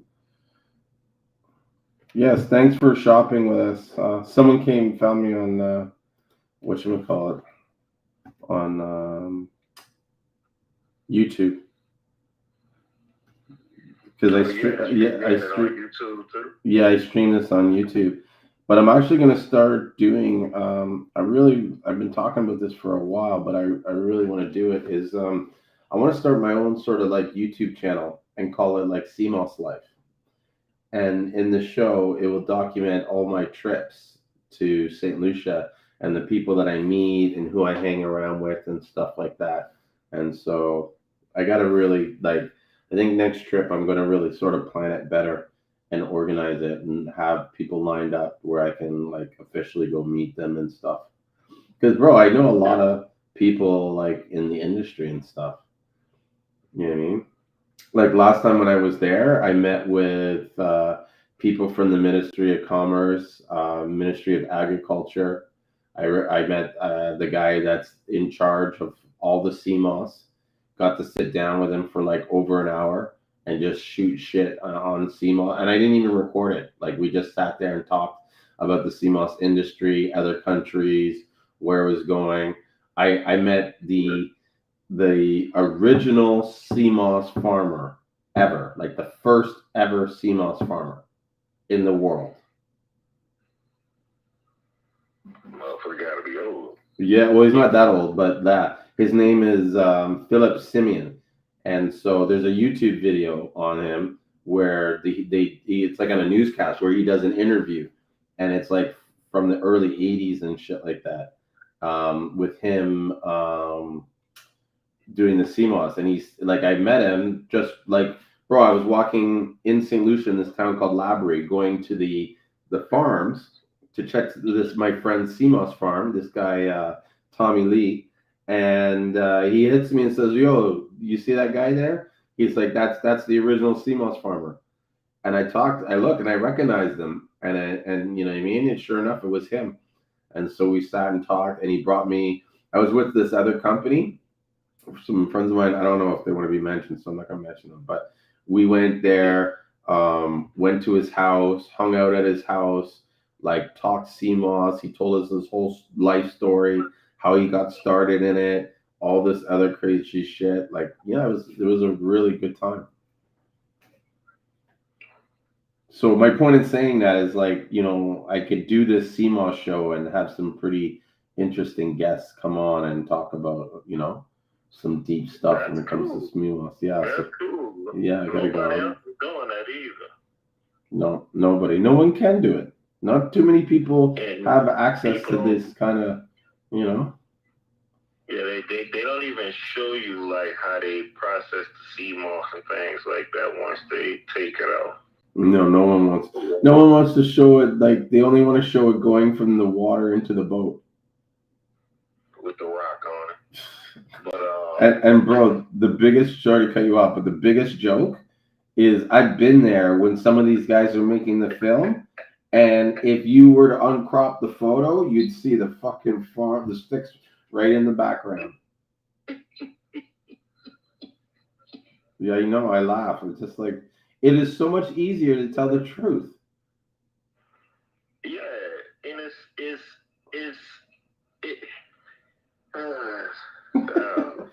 I can go all day on that. Yeah, I was gonna say we better say goodnight because we're starting into another conversation. It was like 10 minutes ago I said we were leaving. Okay. Good night, Yusuf. It was a pleasure hanging out with you, and we'll have a great time the next time we talk. We're gonna put a pin in this and discuss it later. All right. Good night. Good night. All right.